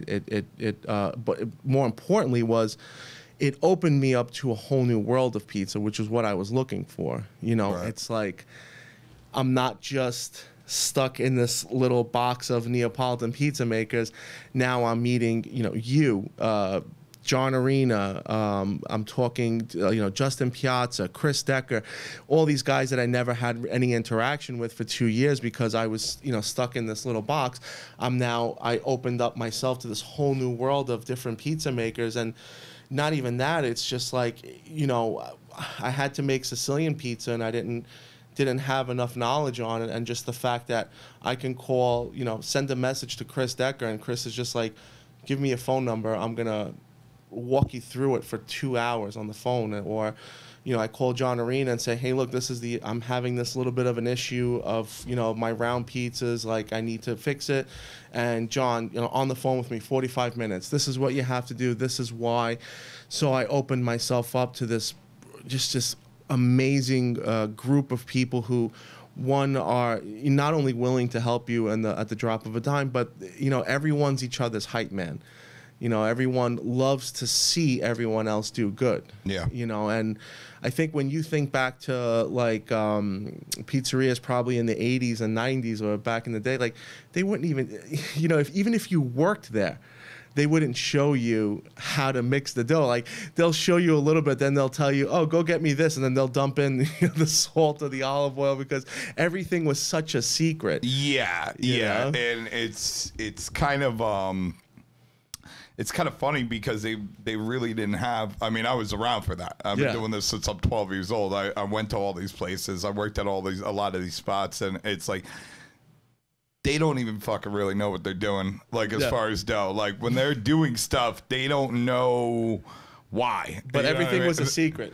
Oh, yeah. You could have the worst pizza in New York, but it was this is my secret recipe. I mean, for the people sauce, have been literally murdered for stealing the secret sauce, like, which is such a ridiculous notion, especially in 2020, where, you know, you have the internet and you have these books and you have this ability to gain knowledge. I mean, I've always had, like, an open door policy, especially for old school guys, where it's like, hey, if you want to, you know, up your game, like, you know, I'm an alchemist with this shit. I'll explain why this is happening and blah, blah, blah, blah for you, because I want to see those guys do, you know what I'm saying, better. Yeah. Like, I feel like something's been lost over the, you know, you go a couple generations in and, like, things, you know, it's like, let's skip this. You know what I mean? Because... Yeah. Well, I don't know why he was doing that, but we don't need to do it. It's just as good without it. They want to streamline it and make it easier. Yeah, then you skip enough stuff. Well, that was a big thing in the 80s and the 90s was, How you can know. we make it faster? How can right. We, it's like, and if you look back, even the, you know, a lot of the pizza magazines, they were tailored to be like, okay, you're, you know, a small chain or you're an independent, and we're the experts to show you and teach you what the big four or the chains that are 50 to 100 units like do like them. Yeah. And you saw Familia Pizza and Abatino's and you know, all the original Rays, famous original Rays, all those different, not Rays, you know, not Rays. Well, not Rays was good. But yeah, you saw all those places start to pop up, and you saw the quality just like drop. And you know, I mean, they did good for a while, and they were kind of following these different strategies. And you know, within the past 7 years, they've been wiped off the face of the planet. Yeah. You know, I think at one point there was.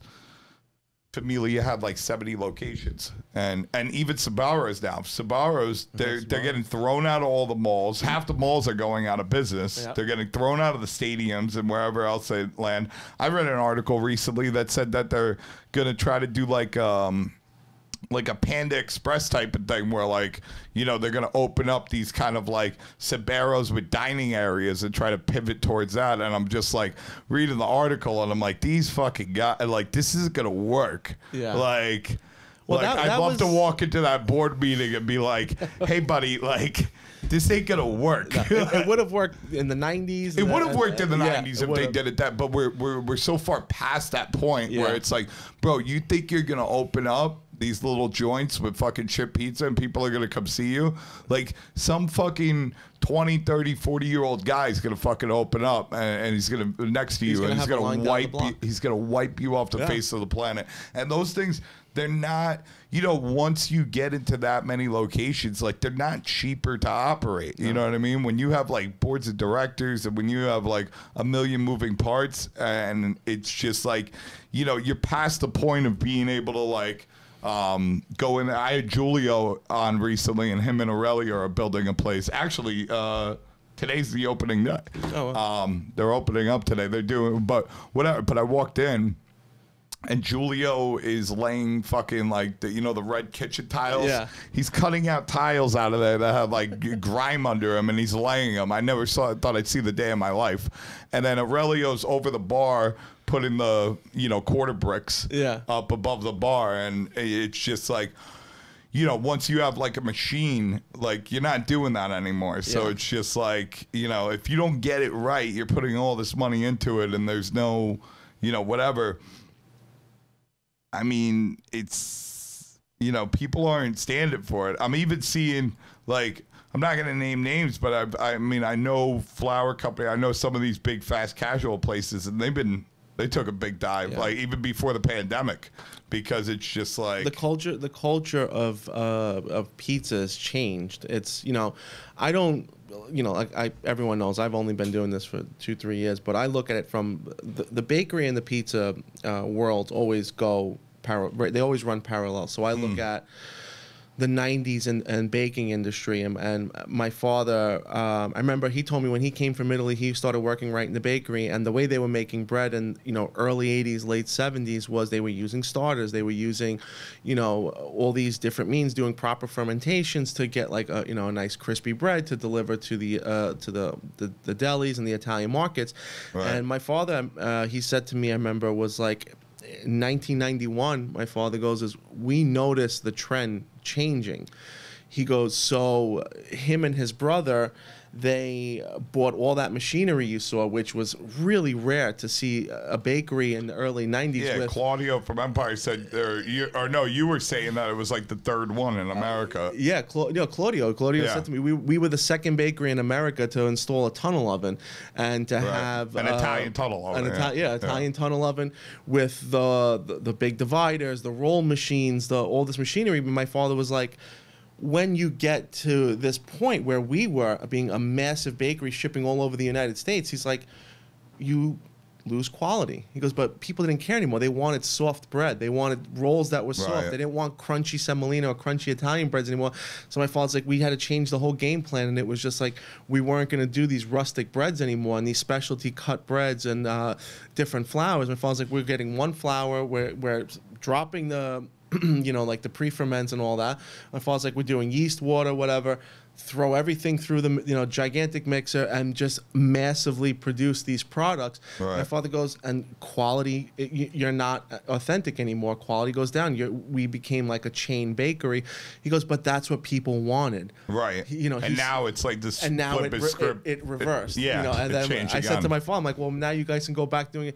My father's like, I don't give a shit anymore. We're in our 60s. We're done. He said, I'm almost out of here. Yeah. My father's like, he goes, my father's like, it went back to what it was when we first started working in this bakery, and we were doing 10,000 loaves of these Italian breads and the semolina breads, the seeded. And my father goes, where in the 90s we went to doing 100 a day.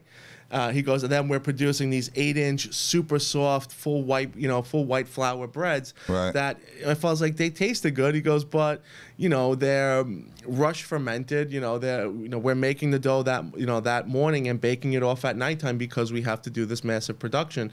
So my father's like, and now everything went back to they want to do the stuff that we used to make in the 70s. And my father's like, he's like, you're gonna start seeing those old type bakeries, like you were saying, like Anthony Mangieri opened in New Jersey. My father, that's what's you already have. I mean, Tartine Bread. Tony Gimignani just opened one. Zach from Ben Q, whatever. There's one over here. There's a French one. I can't say the name. Right down the street from me. I mean, the guy. I've been to his spot. He's got one of the best croissants in the world. He's got really great. Artisanal bread made with wild yeast starter cultures. I hate the word sourdough because it's like, it's not, like the bread's not sour. But yeah, people are, he's selling 500 loaves a day retail for like $10 a loaf. Yeah, just think about in the late 90s, early 2000s, all those places closed. Yeah.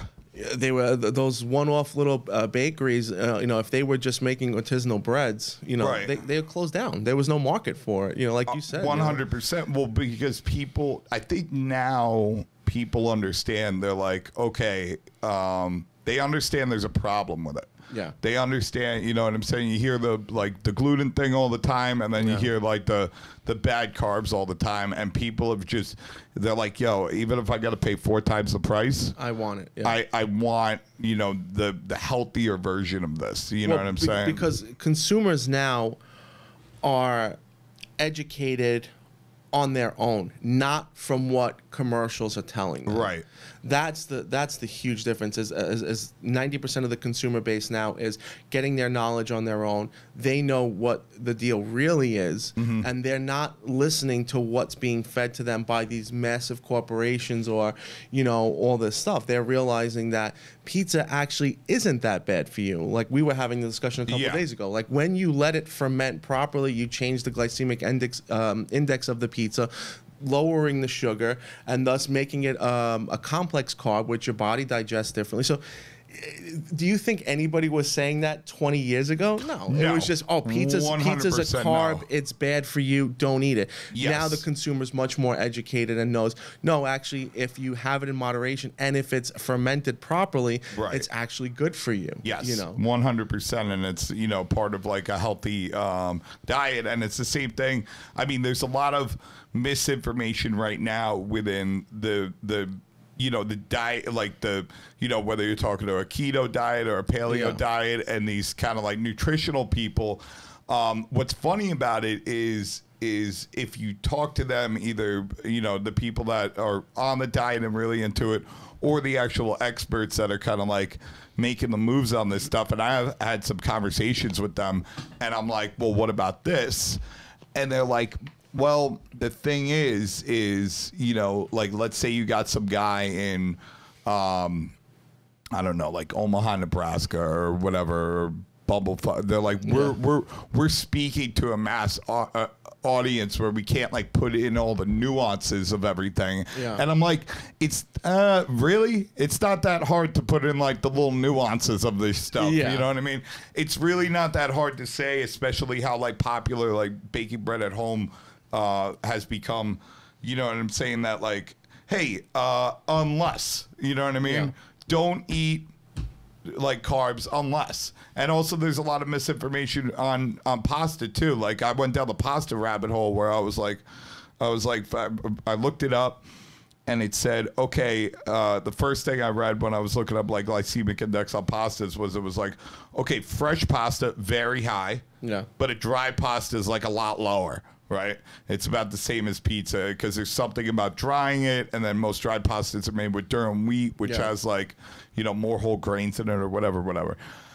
So then I like start looking into that, and I'm like, wait a minute, if I'm making pasta with eggs, which has like 10 on the glycemic index level, and that's 60% of the product, like how could it be a high product? And then I go down that rabbit hole, and it's there. Yeah, but it's, I mean, we live in a world now where everybody has a supercomputer and they have access to this information, and it's, you know, because of, you know, we have tons and tons of diabetics in England, America, Australia, the English-speaking companies. Italy too really struggles with diabetes. Yeah. Well, we have this. I mean, you know, so our scientists are on it. So there's a lot of information. Like one of the biggest, like me and Francisco from Modernist were kind of having like a little bit of a debate about this, because like the hot word in Italy is digestibility. Yeah. And, you know, his take on it was like, you know, I went to Italy, I kept on hearing them say digestibility. And, you know, Francisco's like a scientist, and as well as a chef. And he's like, how do you measure that? Yeah. And I was like, and he's like, well, and he actually said something about it. He was like, there's somebody in Sweden that's actually developed a machine that might be able to measure this thing. And I'm like, okay, but we can, you know, we can just kind of use common sense to say, you know, if you're fermenting a product, like if you take a dough and you just throw a ton of yeast into it and you mix it, and then, you know, you roll it, you throw it in the fridge, you use it the next day, which is kind of what most pizzerias did. But if you just open that dough up, like you could see, like the glutens are like, they're like more of a solid mass, to where it'd be like properly fermented, and you open it up, you can see they're like a lot more broken apart and this and that. And I was just kind of like, I think that's what we're talking about. And listen, I'm a dumbass from fucking Brooklyn. Like, I'm not a fucking like really smart guy like you. Like, you seem like an educated guy that knows how to do like algebra and shit. Like, I just don't want to do Baker's percentages. Yeah. You know, I wouldn't pass an algebra test. But I, you know, I don't know, but it doesn't matter, because people definitely do feel better when they eat these products. You know, it's well known that people with diabetes, when they, you know, have sourdough products, that they don't have a fucking issue. Yeah. And it's also, there was a joint EU-US study done that talked about, they did a study on people with gluten intolerance all the way up to like, because there's different levels of celiac disease. Yeah. So they covered a lot of it, and they did it over a long period of time. And what they found out was it didn't even matter what flour they used. They could have used like a brominated American flour or like a artisanal flour. As long as they did a dough with 30% wild yeast starter culture and a 24-hour fermentation, they found that even people with the worst level of celiacs were you know, able to consume the product and were able to tolerate it without any discomfort. Yeah, which is insane. I got a couple cousins that are celiac, and you know, our our pizza at Williamsburg Pizza goes through a pretty arduous fermentation process, and we use some pre-ferments in it and this and that. And they're able to eat the pizza, and they're like not gluten intolerant, not like I decided one day that like gluten's not for me, or I think gluten free is healthier. Yeah, it's not like a right. It's not like a person like subjectively like deciding that for themselves. It's these are real celiac patients. They have celiac disease. You know what I'm saying? Let's rewind back for a second. What were you were talking about you and John Gable and some of your favorite pizzerias? What are some of those favorite pizzerias? For me, favorite pizzerias. It's or what are the characteristics? Like, what do you remember what you guys talked about? Well, we both talked about. It's always comes up as the Fara. But when when Dominic was there making it, that was the Fara's was for me, and I'm sure for many people, was the first pizzeria that I waited online to get pizza, and because I just remember saying to myself, I saw a video on Vimeo. Remember Vimeo like that? Yeah, I remember seeing this like still around. Yeah, short little documentary on Dom DeMarco, and I was like blown away by him. I don't know what it was, and then it was just like, well, what's so special about this pizza that people are waiting 2 hours online? There was nowhere on Long Island that a pizzeria that had a line out the door down the block, and you waited 2 hours to get a pizza. So, for me, the first one was that first moment where I went to DeFara's and had his pizza, and then just watching Dominic quietly make the pizza that completely changed it for me. And then it was going to Castell for the first time before I even went to the school there, and it was just like, this made me remember that feeling from back in 1996 when I had Neapolitan Pizza for the first time. So there was that, and then like now there's all these the newer places that I really love, and places like Lindustry is amazing. I've had the pizza there. It's I think I was there probably the middle of last summer. I was there. Lindustry is amazing. Mama's too. I went there and had Frank's squares. They're unbelievable. So places like that. Then the classic places. John's Oblique. I loved going to John's Oblique Street. And there's so many more places that I want to try. Like I'm dying to try Totono's. I'm dying to. Totono's is like out of the old school places. That's my number one. That's the one. I'm that's like my favorite. Really want to get. Totono's and Patsy's in Harlem. I was just gonna say that we only the one in Harlem though. Yeah. Like the one in like the 70s and some of the other locations. No, the original one. The original. Yeah, it's that one where you can. I think they even sell slices sometimes. Yeah, it still has those like little square tiles on the floor that you can tell have been there since the 30s. Tiny. Yeah. Yeah. So places like that, I really love to go to. There was one place in LES that I was dying to get to, and they closed. Trapezzino. Oh yeah. He's closed now. That was like super high on my list of places I wanted to try. He was awesome. Yeah.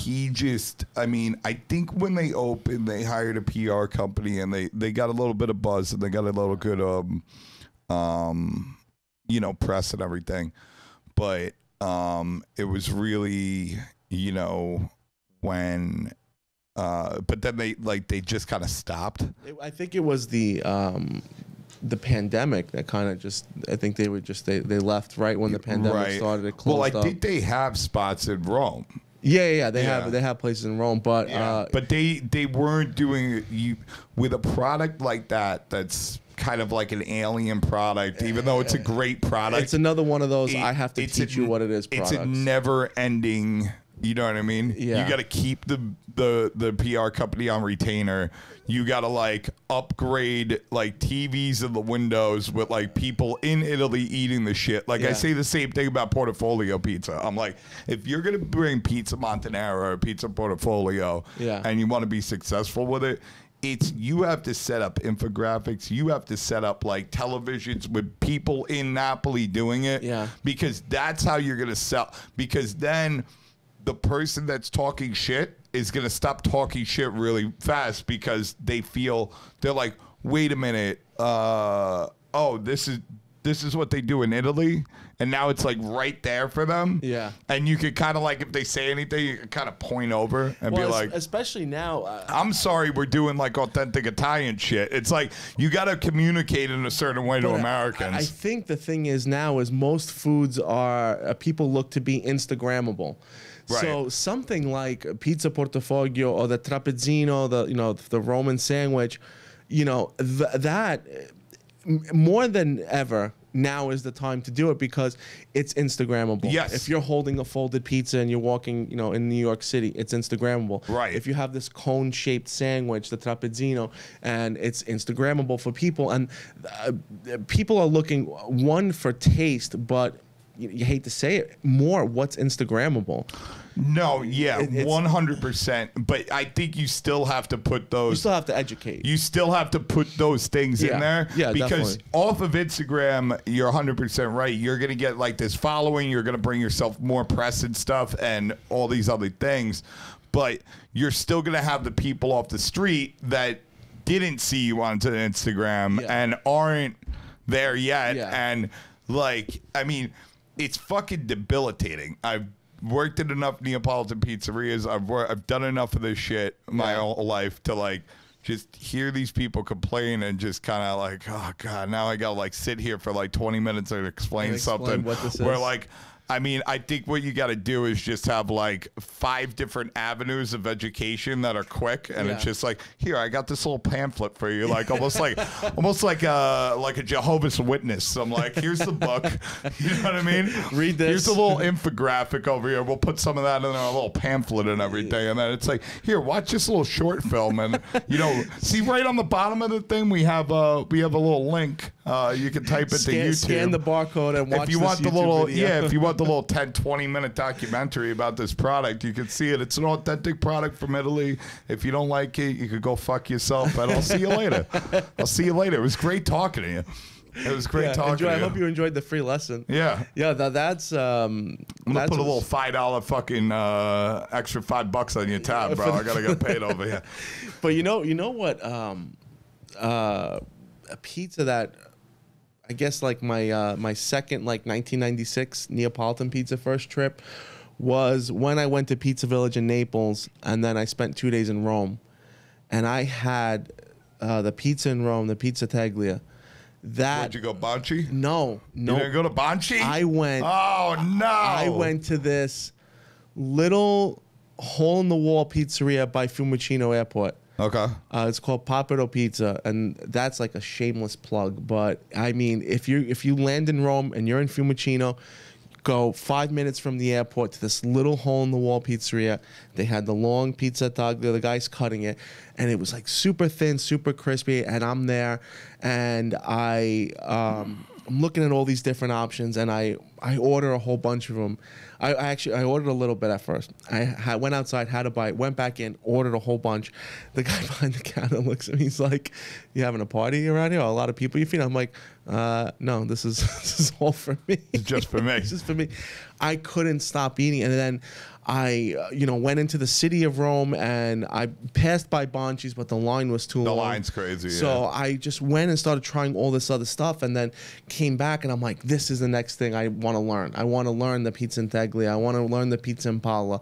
I want to learn all this Roman stuff, because now I'm like fascinated by this, and I think that's the beauty of pizzas, because it's the rabbit hole. I'll start Neapolitan, then I'll go to Sicily, learn Sfincione, go to Puglia, learn the different focaccias, go to Rome, listen.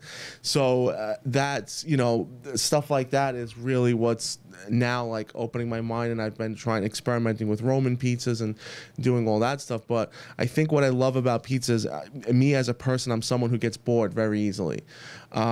So the fact that there's so many different avenues you can go down with pizza and different things you can learn, I want to try to obtain as much knowledge as I can. And then now with like the bakery stuff too, and rosticcerias, it's literally I mean, I am of the mind that like the little joints aren't going to survive without like a bread program attached to it, or without like either you got to have a bread program attached to it, or you got to have it like big enough. Like, it doesn't have to be 5,000 square feet, but it has to be like, imagine like your neighborhood dive bar and the size that is, and then a little pizzeria. Yeah. Like, and you know, in New York, liquor licenses are essentially free.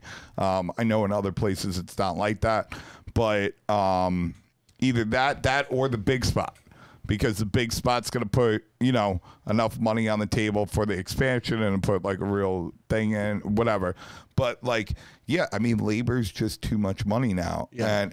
And another funny thing is like how, like, all right, what you just described when you had Pizzaiolo for the first time, like, that's literally a similar description that like almost everybody has. And that's what's led to like this giant boom in Roman style pizzerias all around the country.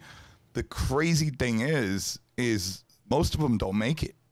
No, a lot of them have been going out. I know Justin had a problem. I know a lot of guys on. Yeah, like he had to combine a couple things together. He's still doing the Talio. I think you're gonna have to do like that. It's not like a standalone thing. No, you're gonna have to. I think eventually what's gonna happen with pizza is you do that Tony Gemignani concept was a Pizza Rock, where it's all these different types of pizzas, but you're going to have to put it into a smaller scale and serve the best of everything and how much you can do out of one oven. You know, you could take an electric oven that goes up to 900 degrees and you can put Neapolitans in there. You can drop it down to 500, do your Romans, go to 650, 600, do your New York styles. I think eventually the best concept moving forward is take Pizza Rock, put it in a smaller scale, serve the best of each type of pizza, and give people this immersive experience of sampling all these different things and having these different breads. It's kind of like what I was saying earlier about the Salumeria. At one point, you either just did butcher work, and then you did, you know, just cold cuts and sold Italian products, and then some other places where you got prepared food. I think eventually bread and pizza is going to eventually get into the same thing where it's just going to be like, it's not enough to just be Neapolitan, Roman, New York. I think what'll work eventually is you combine all of them and including the bread and serve the people this condensed version of everything. And for me, I think that that's going to be a huge thing in the future because of the education of the consumer where they know about all these different styles, but do I want to go to 6 different pizzerias and bread places in one day to try a little bit of what I want? Or can I just go into one place and get this artisanal lineup of everything? All the stuff that you need. And you're also doing a little bit of your shopping too. Exactly. Yeah, I think for the artisanal bakery too, like, you know, I mean, now we're seeing a little bit of a boom. There's not as many options. So I think the places that are really doing it and doing it well, you know, they don't have a problem yet. Right. And, you know, a lot of these guys, they're doing a lot of croissants and this and that.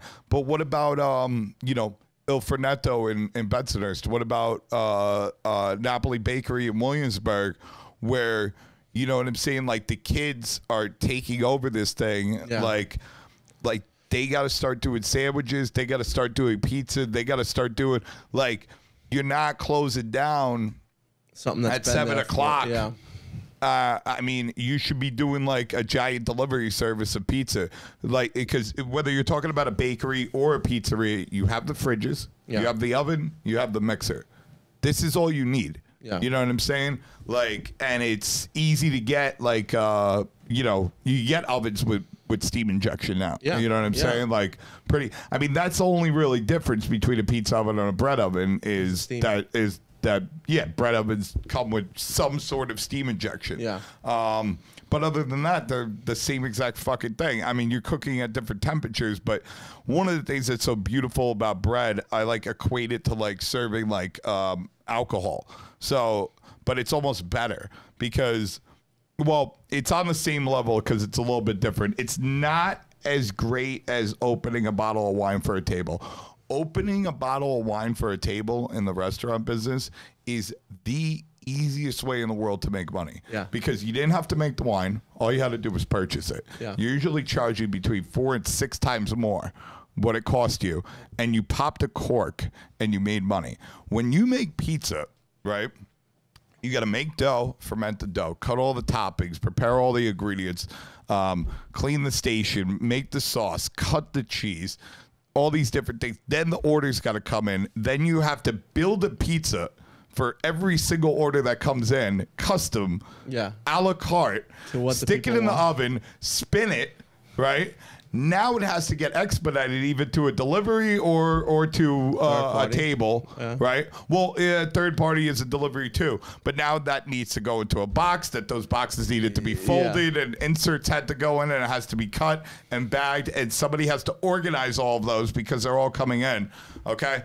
Now, if you're at a bar, somebody walks in and let's say you got like some cocktails on the thing.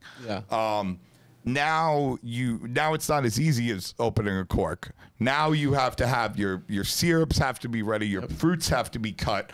Now you're taking your sugar and you're muddling it into the fucking glass with like some napkin or something, and it's a la carte for everybody, so it gets harder again.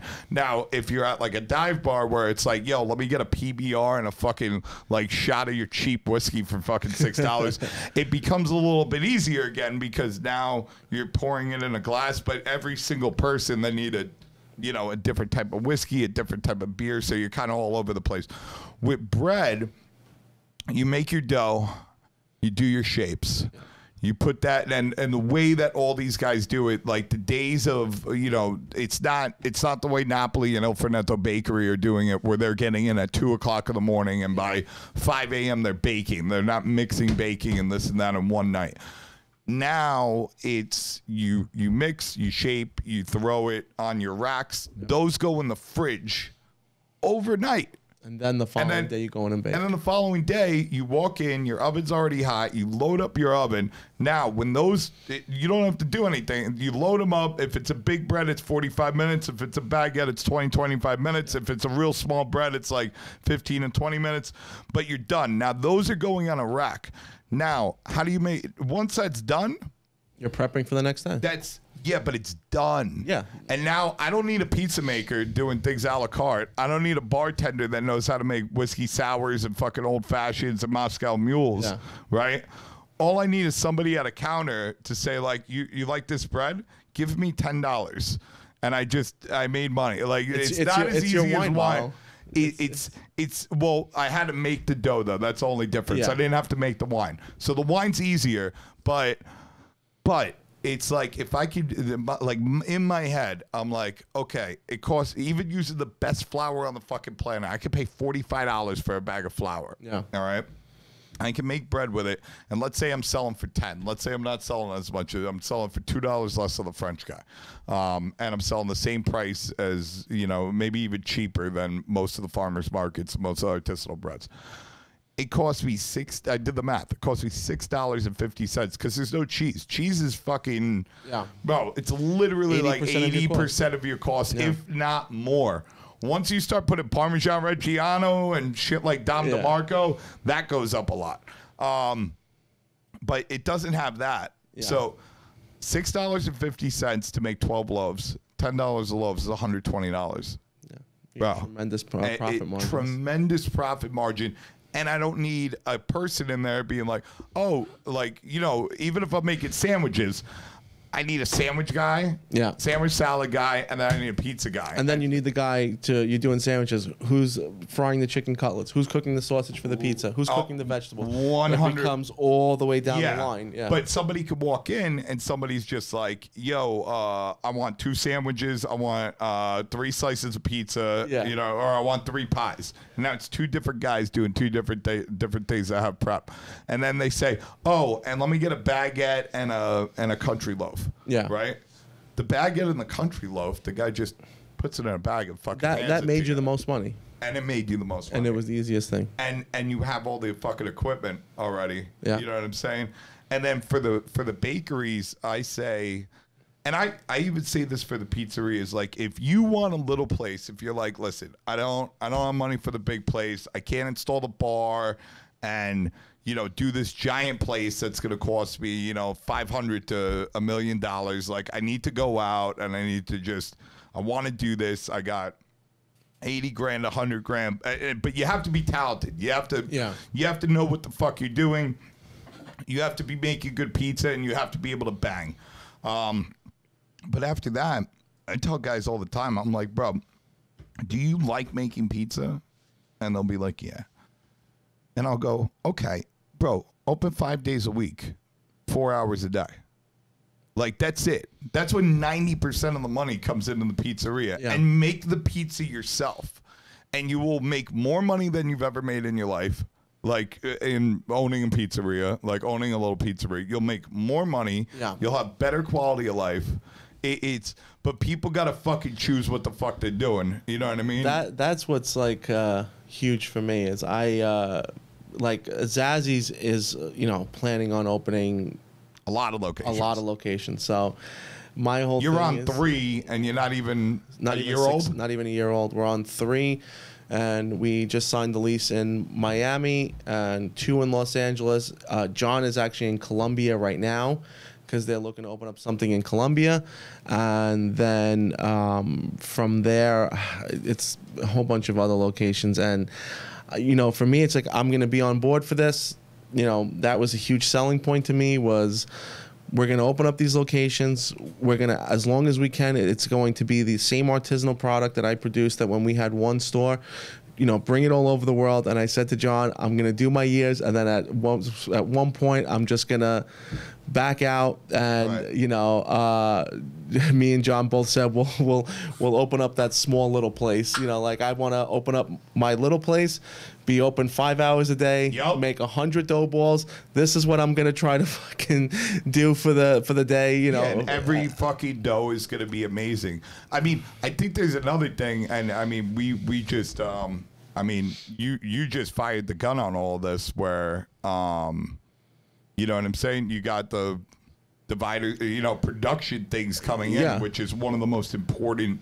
Like, I'm fucking literally like banging on people's doors being like, yo, don't be fucking stupid. Well, yeah, with when we went to go look at that machinery together, it was it's not taken away from the quality. No, and I have this the production. I remember one thing I said to John was we were first talking to him. I'm like, look, I can make good pizza. I'm like, I'm not even nowhere near being the best pizza maker. I make You're good a really pizza. good pizza maker.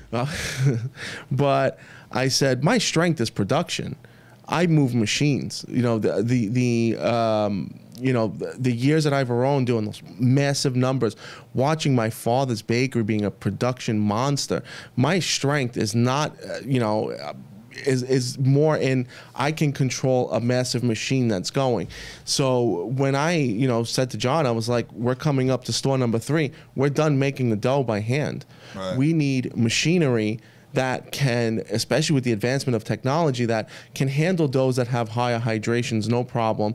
We could divide them, mix them, divide them, round them, and we figured out the timing of it. Where one bag of flour from start to finish, was I think a little over an hour to do everything. Now you're talking 20 minutes. 30 minutes we figured with everything. 30 minutes. I think that's what guys like me and you, it's about 30 minutes. You know what I'm saying? It was 30 minutes and one person. When you're doing 30 minutes, like when you're figuring these things out and you go about it by figuring it out in a way where it's like, okay, let me see. You're like, all right, let me see how long it takes me to do things.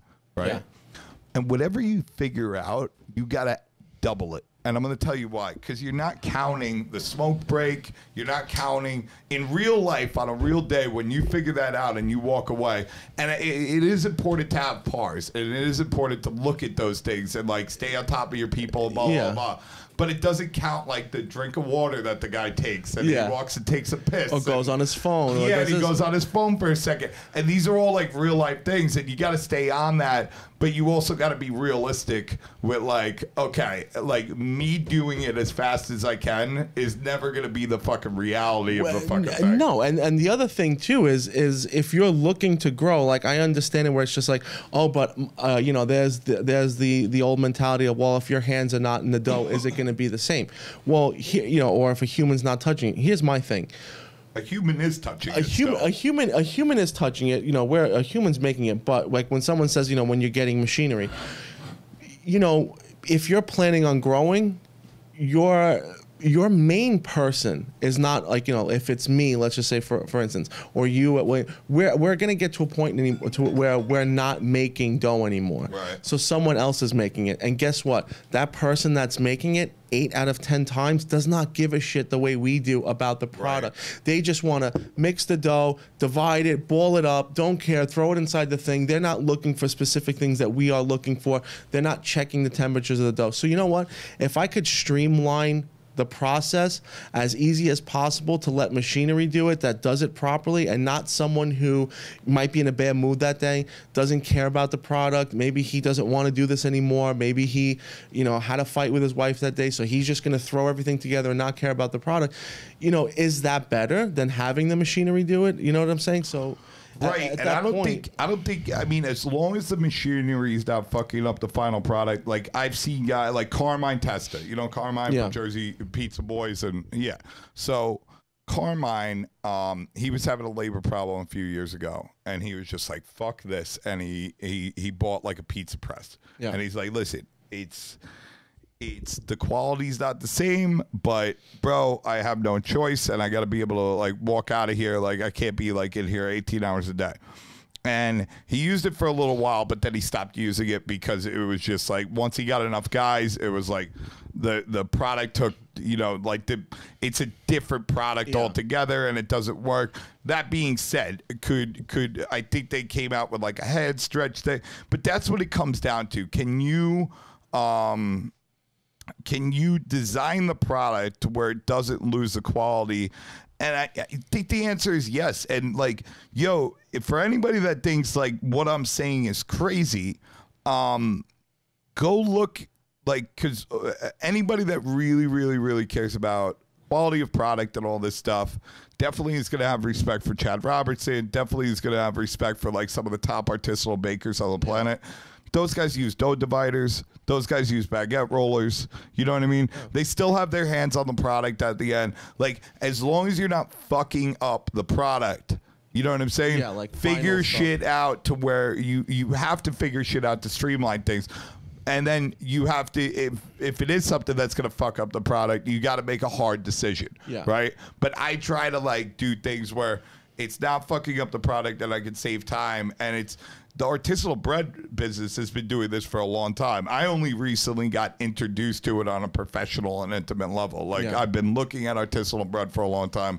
I've never worked in an artisanal bread bakery, but like now I'm with people who, you know, that's what they do, and they can show me things. And there's like so much we can learn from these things, from like, you know, like they figured out, you know, all these guys have water meters and water chillers, which is, you know, kind of, now we kind of know about this. We've heard about it, but like, talk to us 2 years, even 2 years ago. Have you ever heard about this like mystical thing? The water meters, because we had them in the bakery. We were one of the first. Oh well, you're a little. But I'm telling you, if you talk to John Cicerano or somebody that's been in the pizza business their whole life, they don't know. It's apples to oranges. Like if I talk about my father's bakery, it was massive production. I keep on forgetting that you have that knowledge. So we had the water meter. You know, one of the first ones to put it in the mixer. To my father and my uncle always said that eliminate human mistake as much as you can as possible. Yes. So now you're seeing it in a lot of well, I think you don't see it as much, but a lot of pizzerias now are going to start doing that because of the labor issues. It's very, very new. It just started up, but like Vinny Rotolo got a water meter. I think John Arenas got one.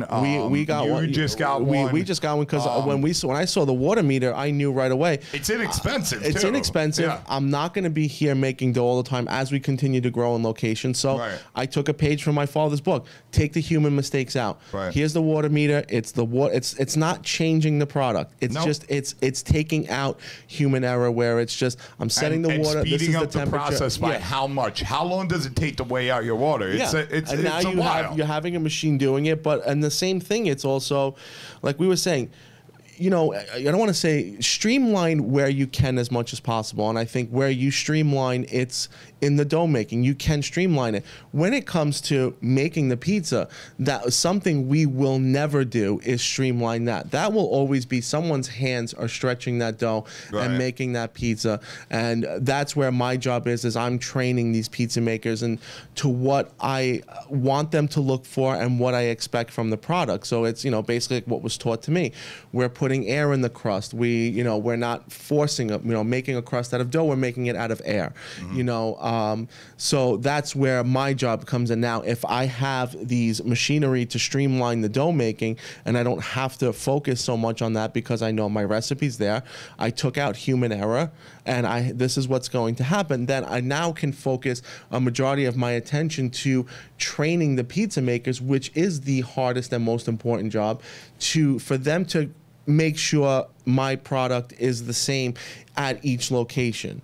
You know, so it's like I said, streamline where you can and focus on where your attention needs to be more. Yes, your attention needs to be in dough making, but if you put in a good recipe and you train someone and, you know, for little adjustments, but you remove the human error out of it, then you focus your attention into more important aspect where it is, you know, and this is only when you're trying to grow it larger scale.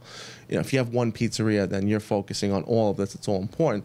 But my attention, I know it's better focused on training these pizza makers to make sure my product is the same, whether you're at, you know, West Village, Lower East Side, Upper East Side, Miami, you know, Los Angeles. That's the biggest roadblock you run into when trying to grow, let's just say, a brand to something is, I look at the McDonald's example. When McDonald's first started expanding, the issue Ray Kroc had was he'd go to, you know, Tulsa, Oklahoma, and a burger was different there than it was when they first started in California. So what does he do is he streamlines it as much as he can and to make the product the same everywhere else. And that's when a concept blows up, is if someone can come to... What do you mean? What do you... is that what you got out of that? What? I got out of the Ray Kroc story that that the problem that he was having, which was the same problem that McDonald's had, because they already had it streamlined. The McDonald's brothers like did that speedy system or whatever. I saw the problem that he had was that he went to the country club and got guys that didn't want to work. And then where it changed, and they were like, he's like, yo, you have to be fucking sweeping the floors and you can't sell chicken sandwiches. We don't fucking do that. And waffles. Yeah, they were like turning into all this stuff. And then, I mean, at least from the movie, because I mean, I've seen that movie like 100 times. I've never read books on Ray Kroc, so maybe the movie wasn't. But if the movie's to be believed, then the kind of revolution he realized was he was like, bro, I don't need guys that hang out in country clubs. I need hungry Bible salesmen. I need guys that are fucking janitors that want a piece of the American dream. And, you know, back then, that was a time when, you know, bro, you could be a fucking librarian. You could be a fucking construction guy. You could be a janitor at a school.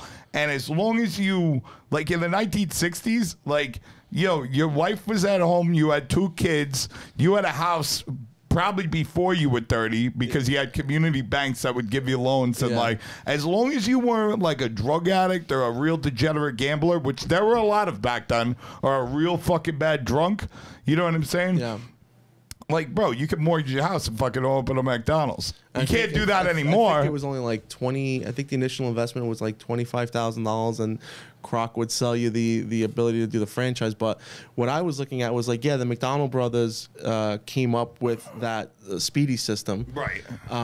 Where they streamlined everything. Where they streamlined everything. They figured out, like, we want the least amount of motions. Like, there's that scene where where they're drawing it out. But you know, when they started to branch out, they had issues with these owners. But it's like, you know, the smartest thing that Ray Kroc did, that the McDonald brothers' Achilles heel was that it's my way and nothing else. Right. Where Ray Kroc, where he became successful was, it's like, you know, I'm going to listen to these people, that these management teams that I put in at each store that are franchisees. Okay. I'm going to listen to them and what they say to me, like, hey, we could try this, we can try that, and actually try these things. And I think from there is where McDonald's will, because they start adding these products to the menu that people needed, where the McDonald's brothers are like, no, we are doing it this way and nothing else. They were definitely a huge hindrance on him not being able to change like anything. Yeah. And there's that I mean, the example I remember from the movie was the girl who ended up becoming his wife. Yeah, the milkshakes.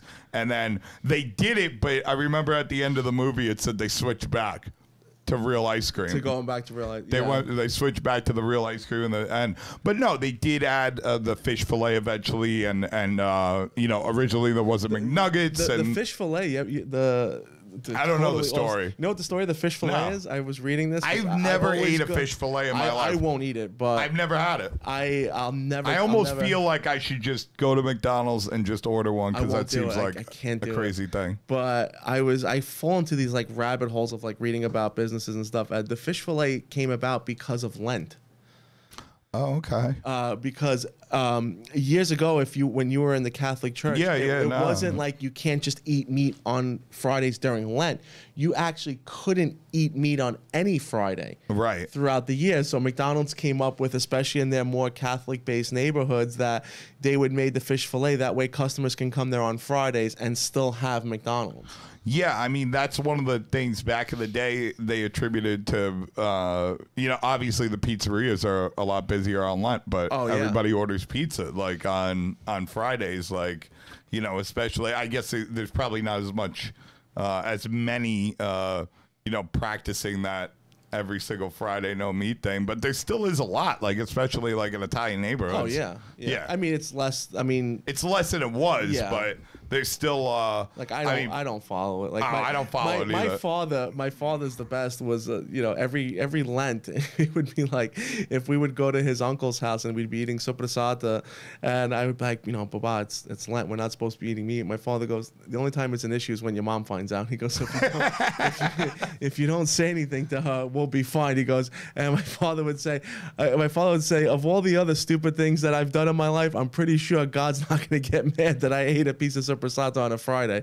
And I just kind of like, all right, well, that's going to be my rallying cry for why I'm eating meat on Fridays. I feel like all that shit, like, because I don't think that stuff was around, like, in the beginning of, like, Christianity. I think that shit was, like, all invented along the way, and it was all, like, a fucking scam. It was just, like, you know, well, the fish thing was actually to increase, like, to help the fish, like, market. The fish, the fish market, probably in, like, 1200 AD or something. I don't know the exact year, but it was definitely a thing. It's always something like that. It's always something like, okay, there was a fucking fisherman, the fish market was getting bad. They, you know what I'm saying, they stopped fucking tithing, and then, like, they were like, listen, we got to do something. Our sales are down, and the Pope's like, all right, I need them fucking money for the. All right, listen, let me tell you, I'm gonna make a little decree over here. There's no more fish on Friday. Like, I feel like that's how all this shit works. It's like a fucking scam. Pizzerias were struggling on Fridays too, so like, we could kill a lot of birds with this one stone. Yeah, exactly. It's always fucking some stupid thing like that. Like, the biggest thing that pisses me off is when I go into these kosher mozzarella places, and they got some Momo sitting up in an office that's like supposed to be overseeing this thing, and he's playing on his fucking phone, and you know, who knows, he's getting paid like the FDA, this fucking guy, and it's just like, wait, this is what makes it kosher? Are you fucking kidding me right now? This guy's playing on his phone upstairs, and this is why it's kosher? All right. All that stuff, it fucking drives me fucking nuts. But and I digress. So you talked real quick about you know, thinking about like something that like represented Calabria to you and putting that on a pizza. Did you ever come up with that? Yeah, I remember. I put. It was a fresh mozzarella base, and then this Calabrian jelly. And then I put Nduja. It's like a roasted red pepper, like, Calabrese chili jelly. Yeah, I dolloped that on. I added Nduja on it, and then I put the tropea onions, and then I finished it with pecorino crotonese, which is a cheese that's indigenous to the Crotone region of Calabria.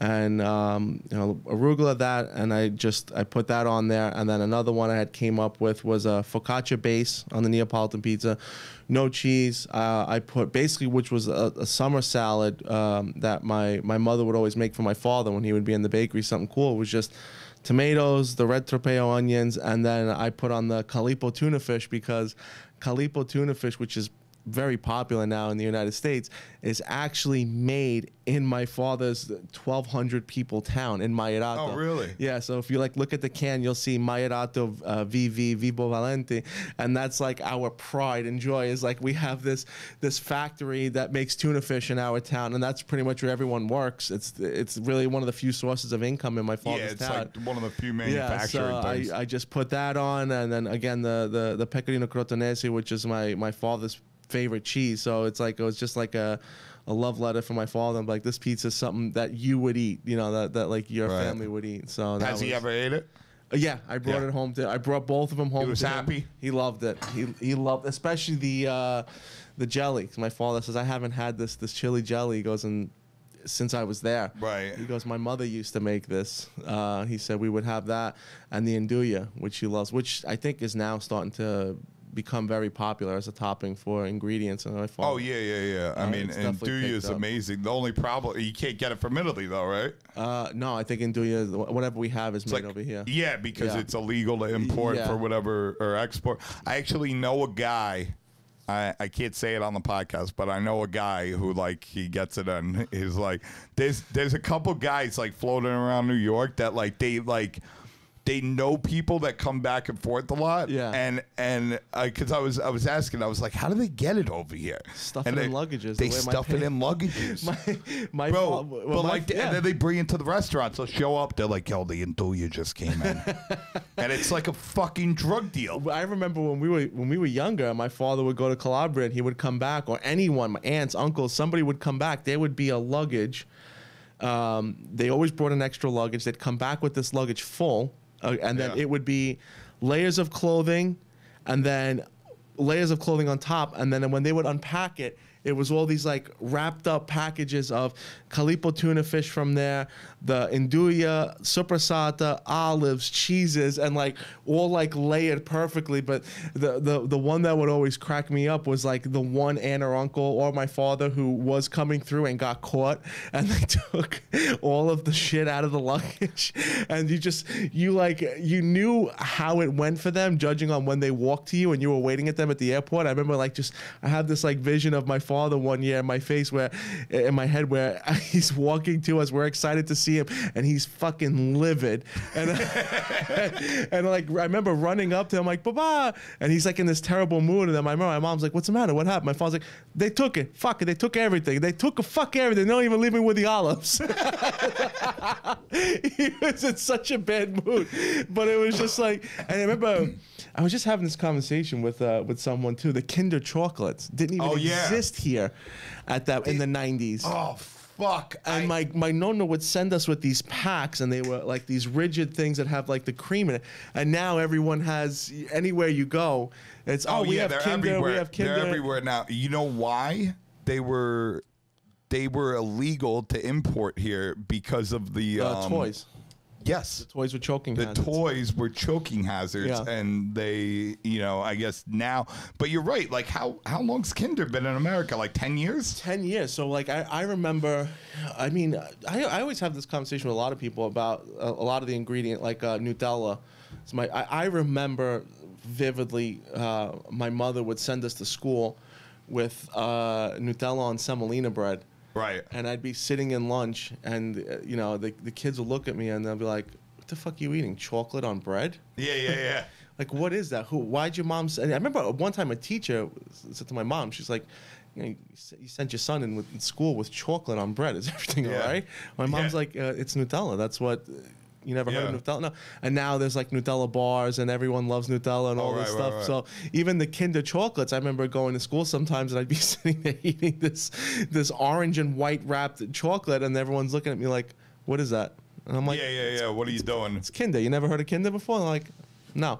Now it's that's been the most incredible thing I think for me growing up is seeing these things. There was something on the internet, I'll never forget, they said they used to make fun of us for eating this stuff. Now they pay $50 to have these antipasto platters. And that, for me, is such a sign of my childhood, where it's just like we had soppressata hanging in the basement, because soppressata is very indigenous to the Calabria region. Right. So we always made that. We would make homemade wine. We would make our tomato sauce in August, and all these things that, friends, would come over and then they'd laugh because, in your basement and, where they had like toys and stuff, I have Italian sausages, bomb shelter. Yeah, hanging from my ceiling. It's just been this fascinating thing to see the Italian American cuisine really catch on to people. Well, it's been elevated so much. Yeah. And just seeing these people understand it, and like the same goes for the pizza now, where they have this appreciation for all the different styles of pizza, and just to see it expand the way it did, it's for me, it's awesome. I love it. It's completely amazing. Yeah, when Vittorio was on the podcast, he was mentioning that nobody knew what like Nutella was and this and that, and he was saying the pork store was where you went and got all this stuff if you weren't bringing it from the other side. And what's funny now is you go to the grocery stores and they have Barilla, but it's made in wherever.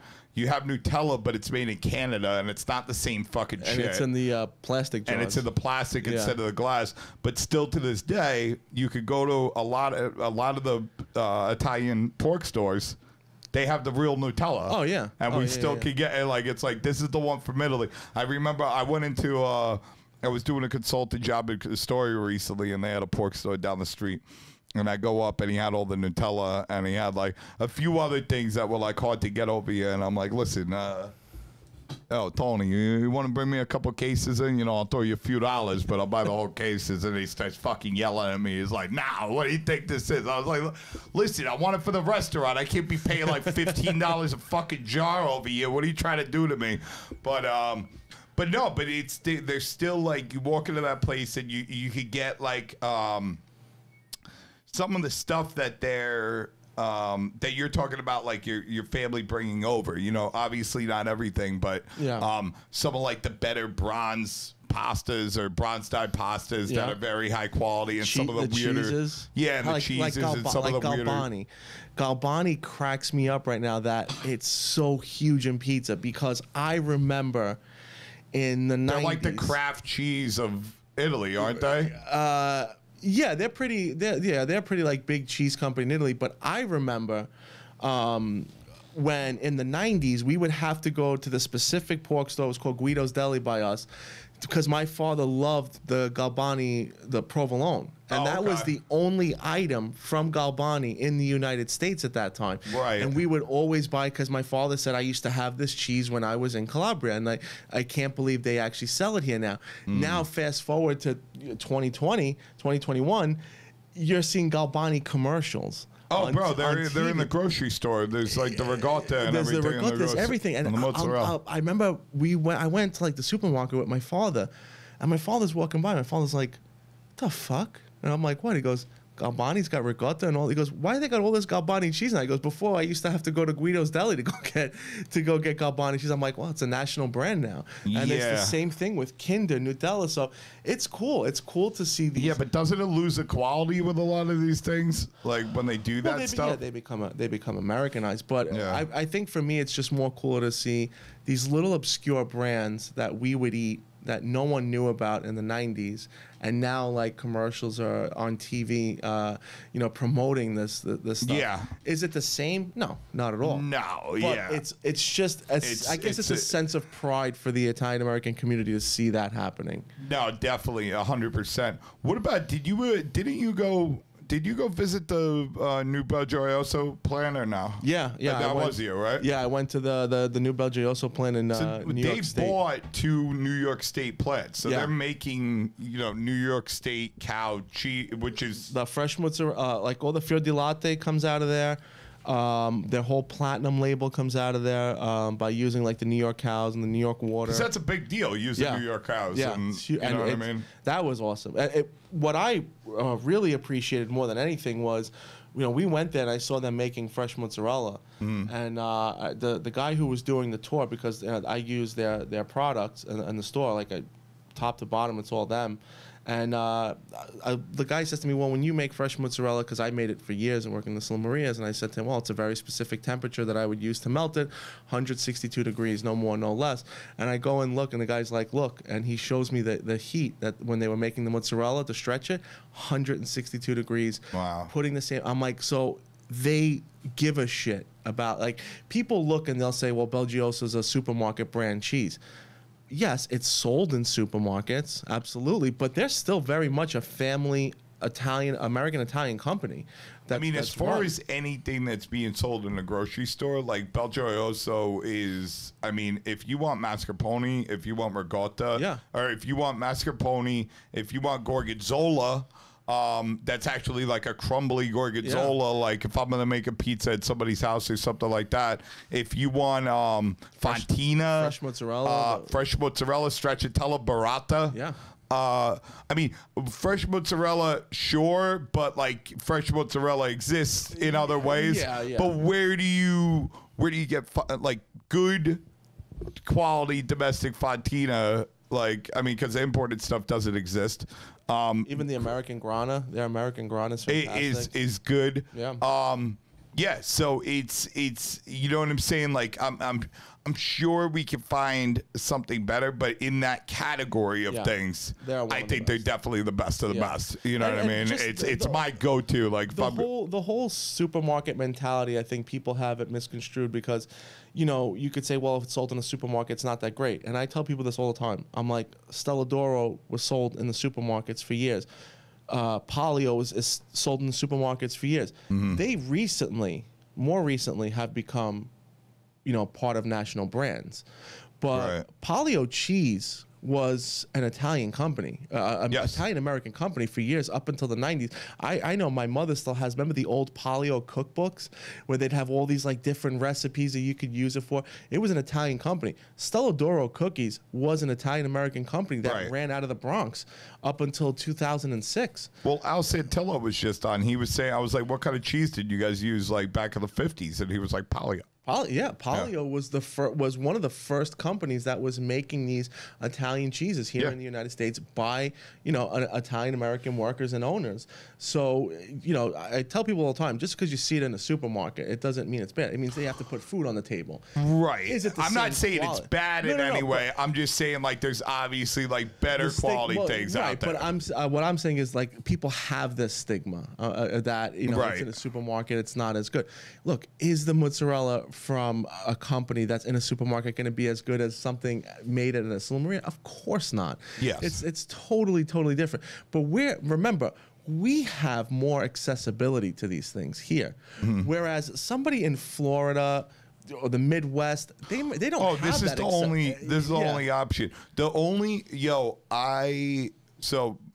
my wife Shaylin's from El Centro, California, which is, the land that fucking time left behind.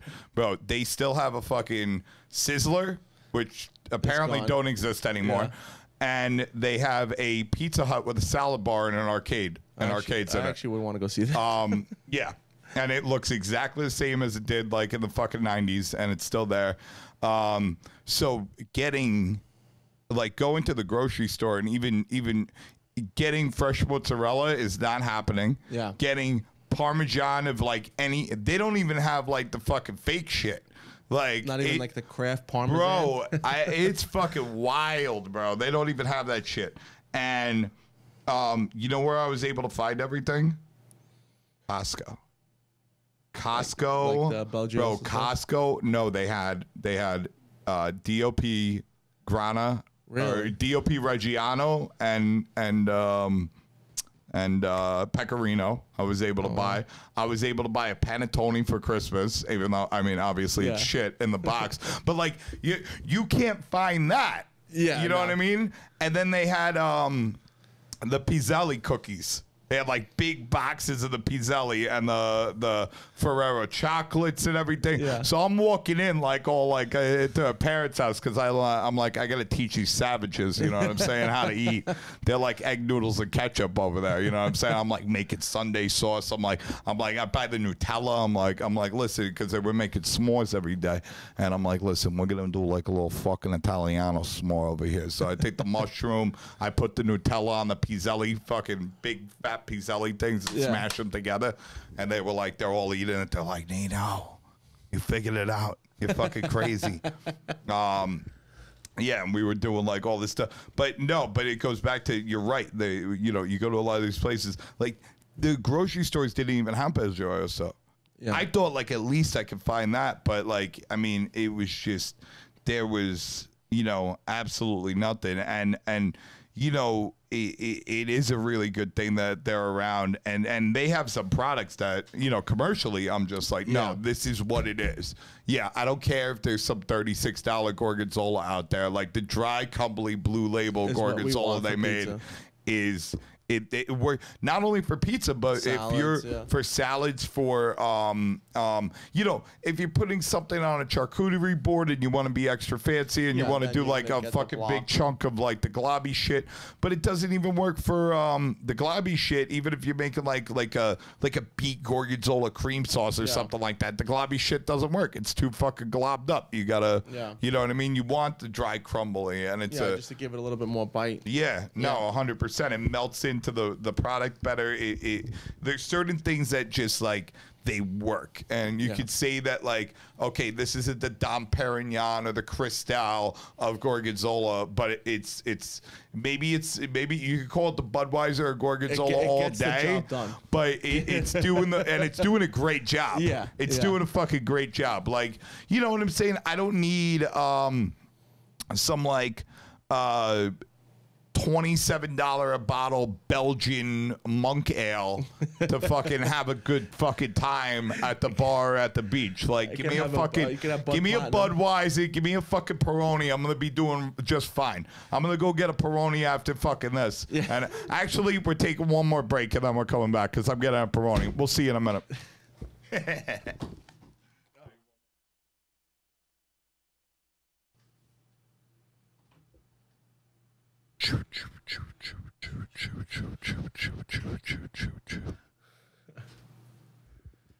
And we're back.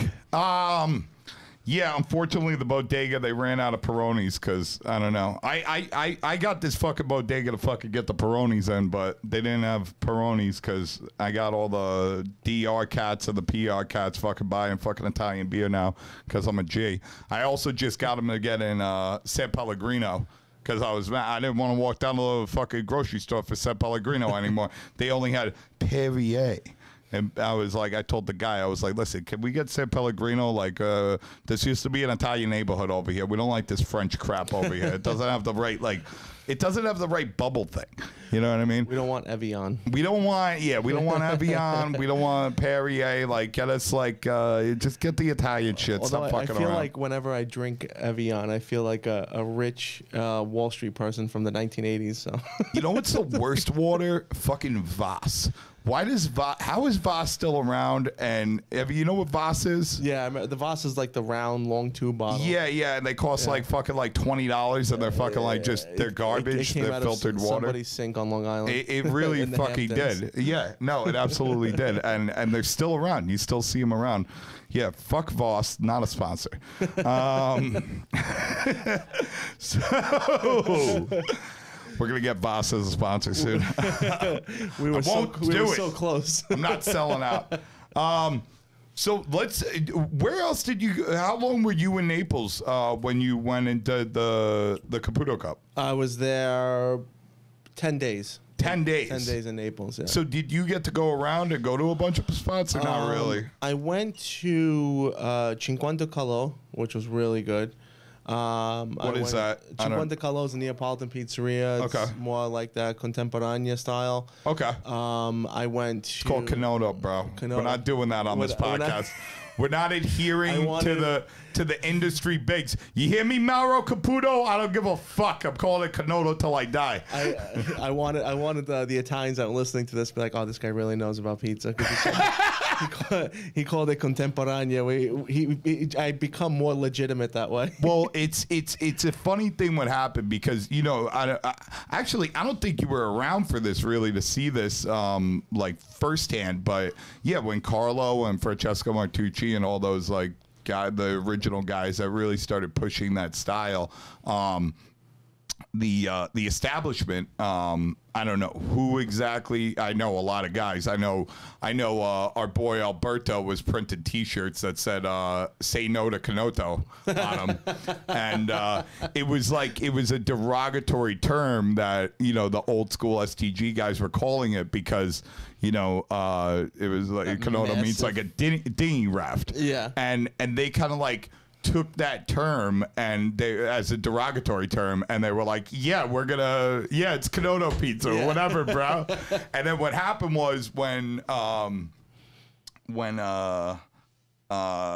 know, when the establishment, actually the industry and the Neapolitan establishment started accepting it, they were like, okay, we got to come up with a different name for this shit because like we can't use this like derogatory term and bring up this like kind of like infighting past and whatever. Yeah. This is something we have to embrace and blah, blah, blah, blah, blah.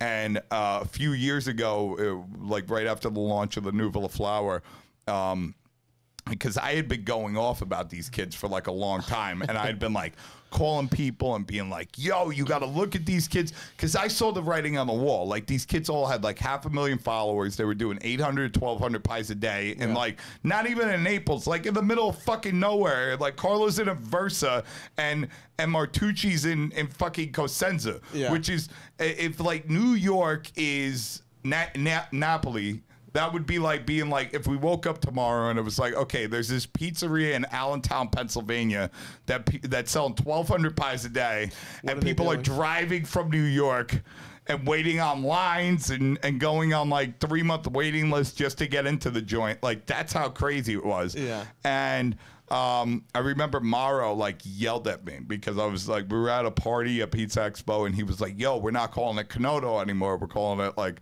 Contemporanea or whatever. Yeah. And I was like, fuck you, Mauro. No. And he's like, what do you mean no? And I'm like, listen, what's a flour called? And he's like, Nuvola. I was like, okay, what does the cloud mean? I said, what does Nuvola mean? And he's like, cloud. And I was like, okay. So I've been following these guys for a very long time. All right. And if you go, and you could go back. I don't think he really does it anymore, but Carlo, on all of his Instagram posts, he used to put, like, there was like the wind blowing emoji and the cloud emoji, and there was like some other cloud related emoji, and he would just put it on all those days. I'm like, Mauro, let me ask you a question. When you guys all sat down in your little boardroom or whatever, however you do things, like out to dinner, like I don't know how you do things, but wherever that happened and you had your little brain trust going on, could the name Nuvola have anything to do with the fact that like Carlo put like these cloud emojis on every single one of his posts, and he was like the poster boy of this style of pizza, and he's like, fuck you, Nino, you know too much. So I'm gonna call it Canoto forever, just as a matter of principle, but I understand what you're saying now. Go on. I had the Contemporanea, Canoto, contemporary. Yeah. You could call it contemporary. I don't mind. I just needed to get that off my chest. I needed to rant for a second. When you really think about it, it is a super elegant name for a pizza, like Pizza Contemporary. It just, I don't know, it reminds me of the Contemporary Hotel in Disney. Like, like this is the modern marvel of hotels, and I guess the same could be said for that style of pizza. But right. I had it with at the Village with Vincenzo Capuano, right? Who's super nice guy. Like, for being such a pizza celebrity in Naples, the fact that he's so accessible and will take the time out of his day to like send you a message. Like, he'll send me a message during the pandemic just asking how I am, how's everything. Yeah. He's doing incredible with his social media, his YouTube. It's unreal. Like hundreds of thousands of views. And the crazy thing is, none of it's in English. No. All of it, none of it's subtitled. All of it is 100% in Italian. Yeah. Which is, you got to realize like, there's only one country in the world that speaks Italian, and that's Italy. Yeah. You know what I'm saying? Like, Spanish is spoken by billions of people. English is spoken by billions of people, right? Is that right? You got America, you got Canada, you got Australia, England, New Zealand, South Africa, where it's a main language. It's not the only official language. Yeah. And it's also like the international business language, so it's also 1.35 billion. 1.35 billion.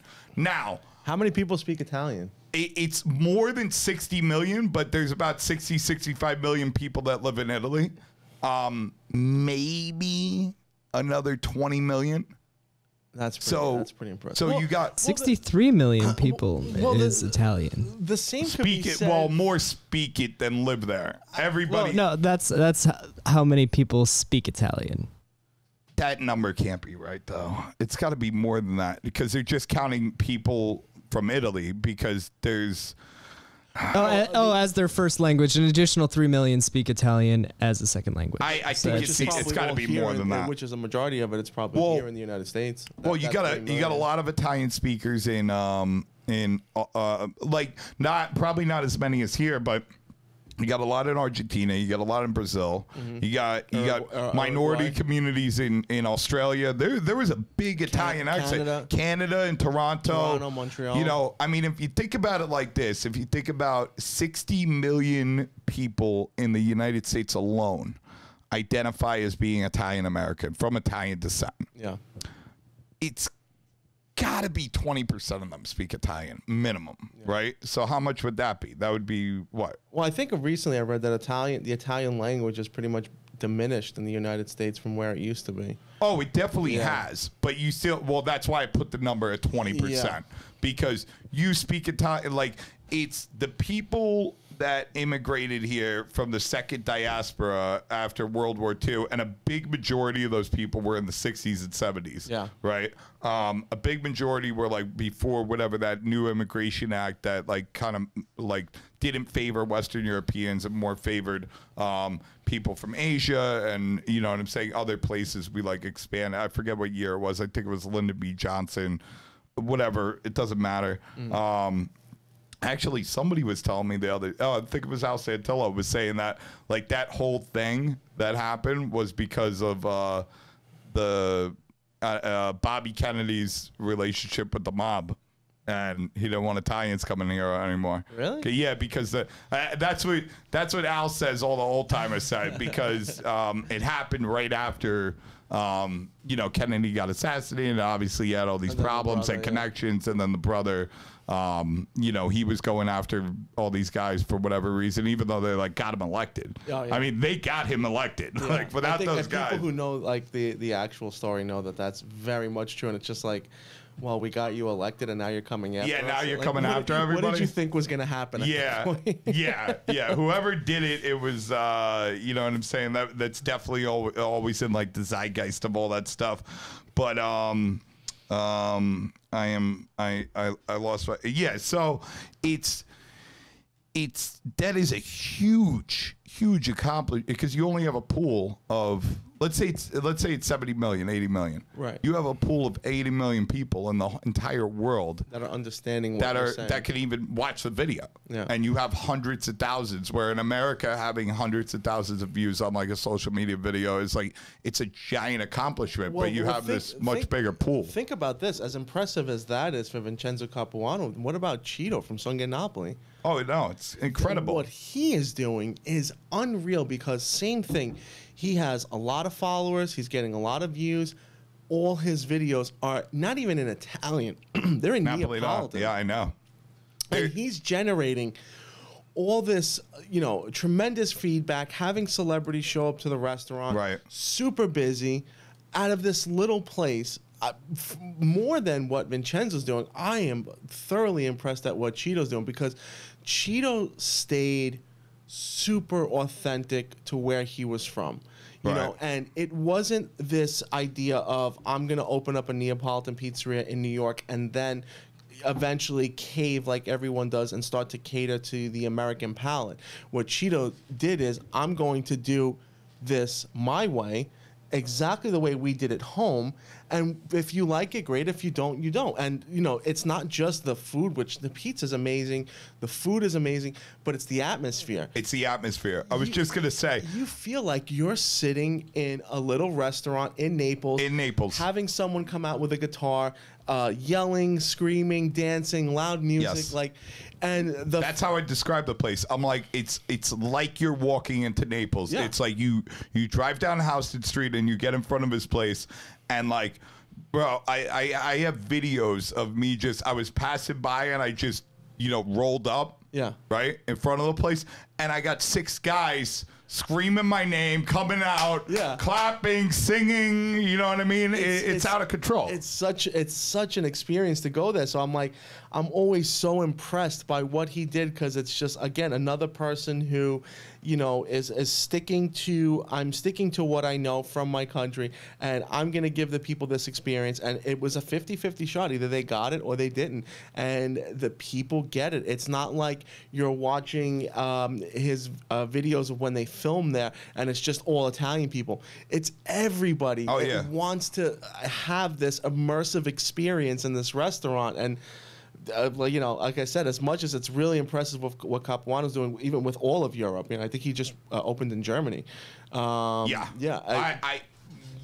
just saw that. Is that his, or is that? It's him. It's his spot. From what I'm understanding, yeah, it's him. Oh, okay, that's great. But to see Cheeto do it here, right before we started, I saw that video. Yeah. The neon sign he's got, it looks beautiful. Amazing. The pizza looks fucking incredible. Yeah. Yeah. But and he's hysterical. I'll tell you a funny memory I have. When we were in Naples, you know, it was 25 Americans competing, so they separated us into pizzerias, and they put me at Capuano's.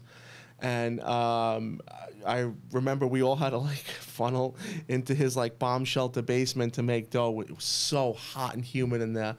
And Vincenzo comes like bursting through the door. I have no idea who this guy is. And he starts singing. He starts singing the Star Spangled Banner. And I'm like, this guy's a character. He's hysterical. And then when I start like doing research, that's like, okay, now I get it. I get why he has so many million views, because he's such a personality and he's an experience in itself. Same thing with Cheeto. You know, it's a Cheeto Songanopoli during the pandemic. I'll never forget this story. I hope he hears this podcast, because I was in tears laughing. Myself, Cheeto, and Roberto, we went to Pasta Eater to have, you know, just sit down and have dinner. And this was one of those moments where you're like, I get why Cheeto is so popular. It's because to make me laugh like that, it was... Songanopoli was during the pandemic. Songanopoli was closed, and Cheeto gets a phone call, and I think it was a direct line from Songanopoli. It goes to his cell phone, and it was an American woman who called him, and I think she asked him, when are you going to be reopening? And Cheeto puts on this like a sophisticated aristocrat accent. And he picks up the phone and he goes, "Hello, thank you for calling Songanopoli. My name is Cheeto. How can I help you, ma'am?" I'm sitting there eating, and I look up at him and I'm like, what the hell is he doing? He goes, "No, madame, right now we are closed, and we will let you know very shortly when we are opening, and we are looking forward to serving you again and having this experience." I fucking lost it. I'm looking at him and he's laughing hysterically. I said, "What was it?" He goes, "I was a customer asking when we're going to open." He goes, and I do like a French accent. That was the best thing I ever saw, man. So the first time I met Capuano was at Pizza Expo, and I'm definitely ripping this off because it was one of the funniest fucking things I've ever fucking seen in my life. I just want to like have this all the time. So this fucking nutcase, obviously in the best way possible, I mean that, he got liras, fake liras with his picture on it, right? and like on the back somewhere small, like it like had like his email, but like really small. You had to find it, like I think like the phone number or the email or something. But it was like kind of designed in a way where, you know, it seemed like it was part of the things. But he's running around Pizza Expo like making it rain with this like liras. You don't call them lira dollars, like liras. Yeah. I'm gonna like I gotta do the same thing, but I gotta do it with liras. You know liras? No. So after the war, because whatever Mussolini's currency was, you know, kaput. Yeah. You know.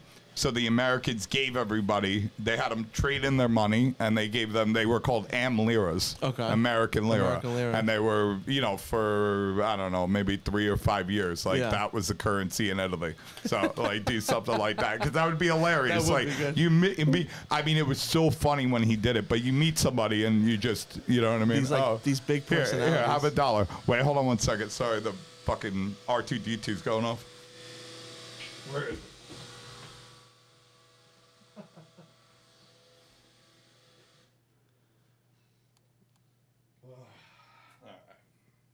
And we're back. And we're back. And we're back. So, but can you imagine, and this has been on my mind for a long time, and there's this, I can't even fucking say the name of it, but it's, I'll fucking pull it up on my thing so you can say the name of it. You speak better Italian than I do. But I've thought about this for both ways. I mean, I actually not really. It's not. I don't know how necessary it is for both ways. Like a little bit necessary because there is like Rosario for Pizza Secret, like Chiro, like the guy that does that Il Mio Vaggio New York. Oh, Piero. See. And then, you know, that's a huge site where he's kind of, they're doing everything in Italian and they're giving this window for Italians, like, into America, and that's worked out for them really well. Yeah. But, like, could you imagine how much bigger? I think it's, like, times 10. If they, like... If it either had English or English subtitles. Like, somehow you do both. I don't know. I think the people are drawn to the authenticity of it. I think that... But, like, for Vincenzo has tons of videos. I'm not saying he should do them in English, but even if he just like simply just had it subtitled in English so that a person who doesn't speak Italian could understand. I mean, how many pizza heads today, you know, there's obviously an explosion of it. I mean, think about every uni, for instance. Yeah. Uni is a giant behemoth of a company. Yeah. You know what I'm saying? Rockbox is a giant behemoth of a company. Like Breville, all them. Well, I don't think nearly as many people has Breville's. I think it started, and then everyone just ran to Uni and Rockbox. Well, Uni's got like Uni and Rockbox, like their prices came down tremendously. I think you could get a pizza oven for like their low models, I think, are like $200. Yeah. Which is like accessible to anybody. So you have all these fucking people, and you already had like a explosion in backyard pizza ovens where there's fucking 30 brands only in America that specifically sell backyard pizza ovens that aren't Uni and aren't Rockbox. Those things don't come with good like you have to like you don't like buy an Uni and like know how to make pizza in an Uni. No, you right? have to go to the classes.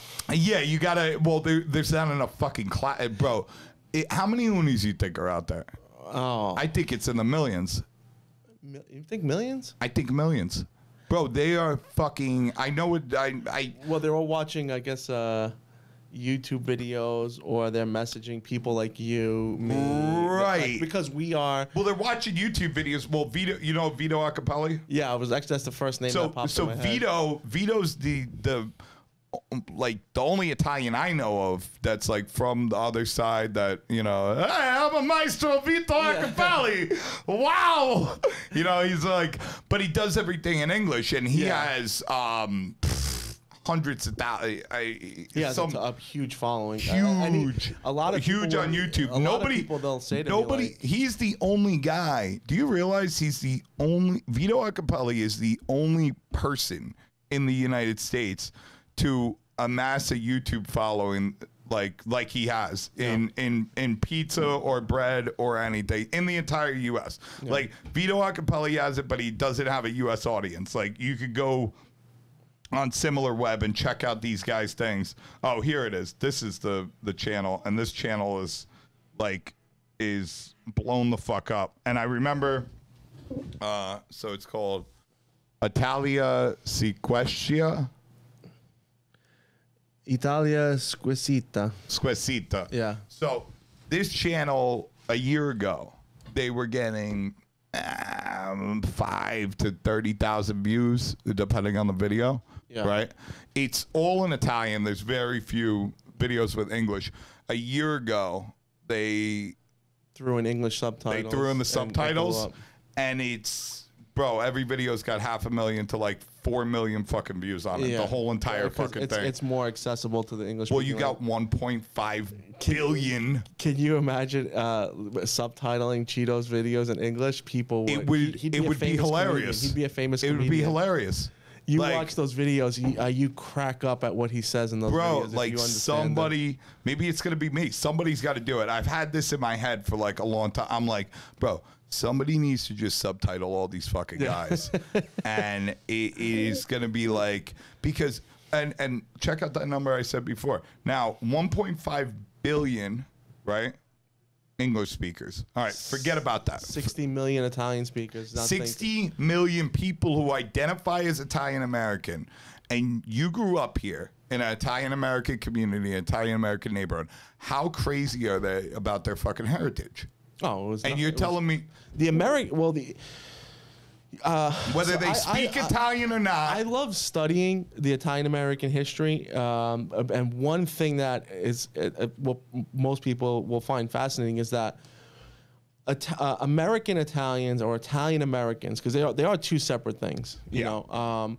Agreed. Like I'm American Italian. My father's Italian American. He was born there, came here, lived here for 30 years, but. American Italians or Italian Americans are more passionate about the heritage than Italian Italians. Like, oh yeah, we have, you know, you can drive down 18th Avenue years ago, or you know, even Franklin Square, and you'll see 100 cars that have the Italian flag stickers on them, all this stuff, and then or Italian flags hanging from the house. And when your family from Italy comes here, they're like, "Why do you guys have all this? Like, we don't. Yeah, even, what are you we doing? Don't even do this." Like, no, when Italians from Italy like see my tattoos, they're like, "Why? You're from America. Why do you have these tattoos?" And I'm like, it goes back to when you read about it. It goes back to the Italians' American struggle here in the United States. How we weren't wanted here. How we were paid terrible wages to do these dangerous jobs. Like, you know, I talked to.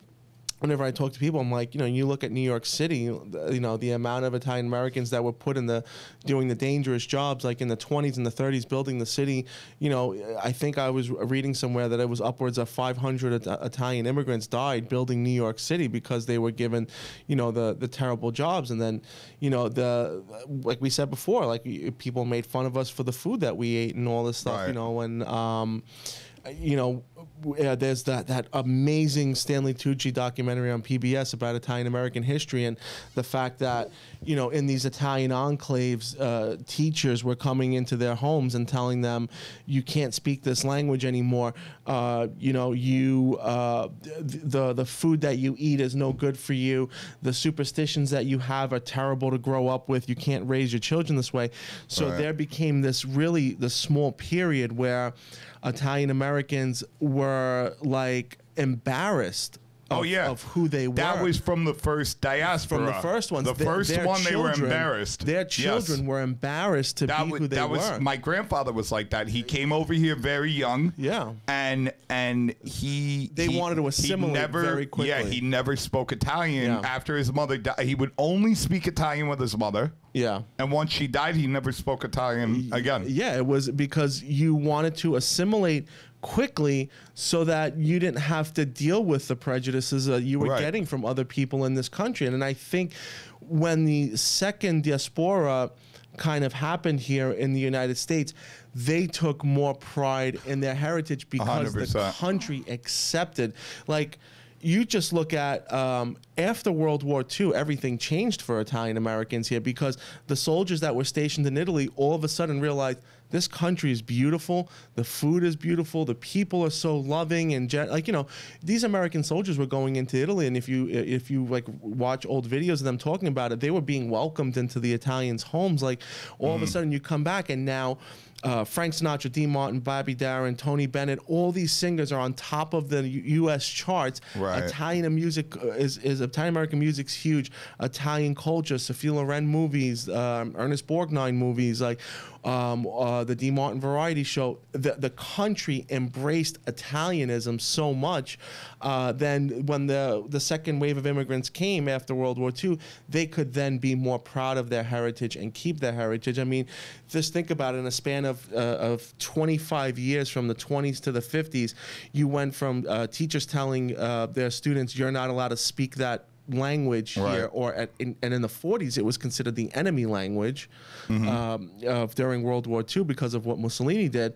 You know, to Volare is the #1 song in the United States, and sung by Dean Martin or Domenico Modugno, and it's sung in half English, half Italian.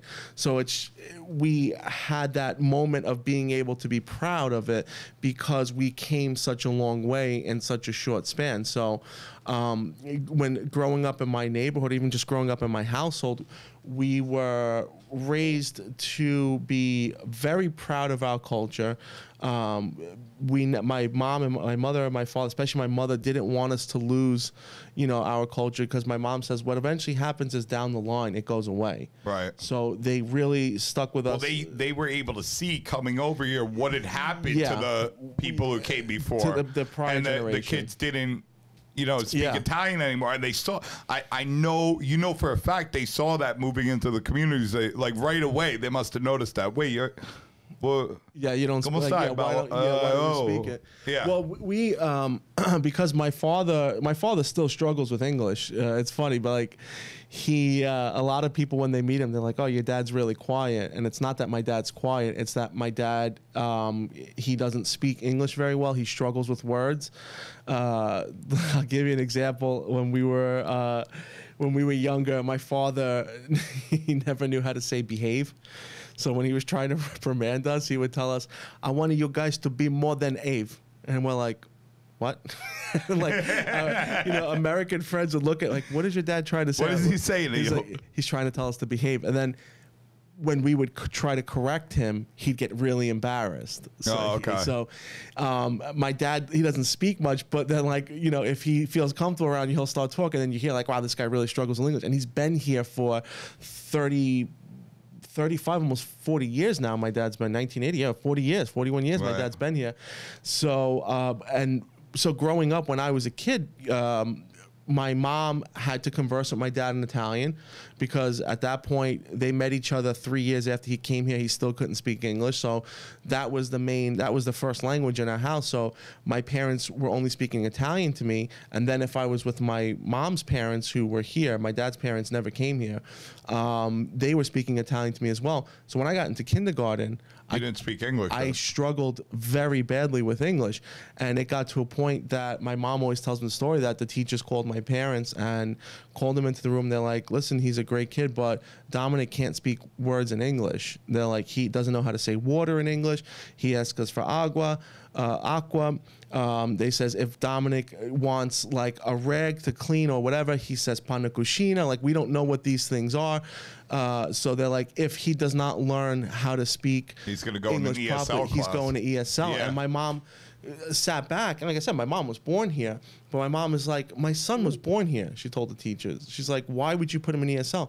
Like, "Well, because if he can't learn these basic words in English, we're going to put him in ESL." And at that point forward, my mother said to my father, "You're going to learn how to speak English a lot better." Yeah, my kid's not going to ESL. Yeah, and she's like, "We're only going to teach him English in this house." Vittorio, I mean, he was on the podcast pretty recently, a few weeks ago.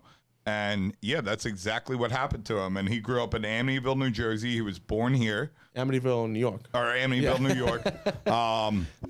But he was born here, but the same exact thing. And I think Brady, you remember what Grady said he was in ESL too? Something a while, maybe like 5th or 6th grade. I thought he said it until he was around 12, but I don't really recall at the moment. Yeah, he said they stuck him in ESL till he was like fucking 12 years old. I have the funniest thing. I gotta post it one day. Remember years ago when you would leave a voice message, it went on a cassette? Yeah. But if you picked up the phone while somebody was leaving a message, it recorded the whole conversation. My mother has a tape, and it's a recording of a conversation with me and her when I was 6 years old. Really? And my mother's asking me questions, and I have a heavy accent throughout the whole thing. And I said to my mom, when she first made me listen to it, I was like, who was that? She goes, that was you. And I'm like, why am I talking like that? She goes, because you had an accent. She's like, because you'd listen to your father and your grandparents. Well, that's how you learn how to talk. So she said, she goes, there was one part where my mom goes to me, and my mom spoke perfect English. And she's like, Dom, what are you doing?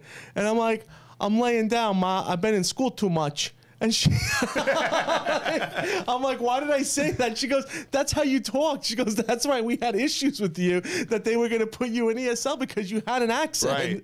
Right. So I think that's why the language still got lost, because I went to kindergarten in 1990, and then my mom just made this decision. Like, so if you actually speak to me where I can, still speak the language, I'm a conversationalist in Italian.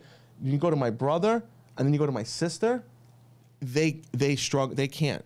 They struggle in Italian. They know, but they don't know. They'll like understand things. Yeah. But my brother or my sister can't have a full conversation in Italian because that was taken away from them, which sucks, because you lose the opportunity of learning another language. And I think that's why the language is decreasing every year in the United States. I think we're 17. Like, Italian language is the 7th or 10th most spoken language now in the United States. It went from like I think it went from 3rd or 4th. 3rd, yeah, maybe. 3rd or 4th. Probably 3rd, because what else would it be? Spanish, definitely. It's second is Spanish. Spanish. One of the Asian languages was 3rd. Oh, okay. And I think Italian was either 4th or 5th. But Mandarin I think we're down has to like to be 10th. Well, can we look that up? Yeah, can we look that up? Working on it. Yeah, more spoken language.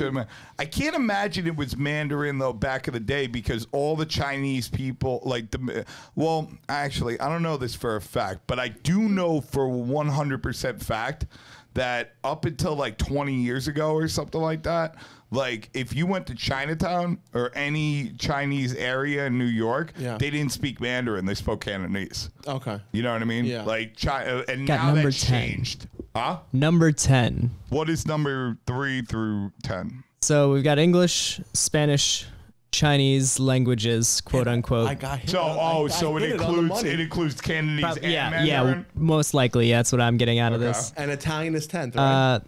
Tagalog, which is a Philippine language. Okay. I would imagine some of the Pacific Island territories, maybe. Right. French, Vietnamese. French? Yeah. Who the fuck speaks French? I mean, there's Quebec, which is in Canada, but like... Yeah, but that's in Canada. I'm right, talking but, USA. I mean, we bordered Are we in North America? Yeah. Yeah, but like, first of all, there's not that many people in Canada. Second of all, it's like not the whole Canadian territory speaks French. It's like a small percentage. It's the Quebec territory that does speak a tremendous amount of French. Tremendous amount, but it's not like they still have the dual menus. No, 100% they do. No, there's a lot of French speakers in Canada, but I don't know where they're all coming over. Like, I mean, unless what's after France? Yeah. French. Vietnamese, German, Korean, then Russian, then Italian. Wow. Dude, Milwaukee had just German street signs until like the 50s. Bro, this seems like fucked up. Like, that doesn't seem right at all. I mean, you've lived in New York your whole time. You've experienced New York, but there's other like immigrant communities in other places in the country, you know? How many German people in Milwaukee that are like 7th generation German? Aren't they like 7th generation German or something at this point? I mean, I'm 4th. That's a fucking lot. Do you speak German? No, not really, no. Does your mom speak German? She can curse in German, but... Yeah, but that's not speaking German. No, 100%. Well, I think you hit it on the nail where you said that we're in New York. I think there's 49 other countries in the United States that all have tremendously different populations of immigrants, and like I was saying, like part of Michigan has a tremendous Polish population. Oh yeah. There's a part of Chicago that has a huge Italian population, but there's also a part that actually has a huge Greek population in Chicago. So I'll tell you something. I was going to mention the Greeks before. I was just surprised Greeks weren't on the list. Yeah. I was thinking they might pop up too, because you can be. I know kids that I went to school with that are like fucking 5th generation Greek, and they speak Greek. Well, yeah, they get sent to fucking Greek school. Well, a lot of them. The Greeks, and I really commend them on this. The Greeks never ever wanted to lose their heritage. It was super important for them to. When you were mentioning that, like how Italians are being proud of their heritage, I didn't say it, but I was thinking it in my head. I was gonna say it. I was like, the only people that I've ever met that are crazier about their heritage than the Italians maybe are definitely the Greeks. The Greeks, bro, Greeks they'll be like, oh, you're from Italy? Oh, una faccia, una razza. We're the same. Greek's a peninsula, Italy's a peninsula. There's only a 2. We got a this lasagna, you got a that. I'll tell you. And then they'll start telling you how, like, they'll be like, well, we brought all the democracy to Rome and the Republic. Forget about that. You know what they're going to say to us? People like us, they're going to say, well, the Greeks invented pizza somehow. Oh, no. They invented everything, bro. But when you look at the history, first of all, Napoli comes from the Greek word Neapolis, which means new city. Oh, yeah. It was a Greek colony back in the day. And then that's how they came up with the pizza, the pitas, whatever. But I'll tell you a funny story. When I was in Naples, I went with my ex-girlfriend whose parents were born in Greece. And I wanted to throw her off a boat at one point. The entire time she was explaining it to you. The entire time, anywhere we went. This is like, Greek because of this. Yeah, she's like, that's Greek. Oh, it's just like Greece in here. It's just like Greece. And I was like, I told her, I'm like, can you let me enjoy this trip, please? I'm tired of hearing about Greece. Finally, we do a walking tour of the ruins of Naples. And we're on the tour. And the tour guide turns around and he like takes us to the underground city in Naples and goes, so guys, this is all built by the Greeks. I'm like, fuck me. And she turns around, she starts laughing hysterical, and I'm like, shut up, I don't want to hear it anymore. Yo, so I was just doing like a job at Astoria, so Astoria, tons of Greek guys everywhere. So I'm hanging out with this guy Costas, and he came over here only 10, 15 years ago.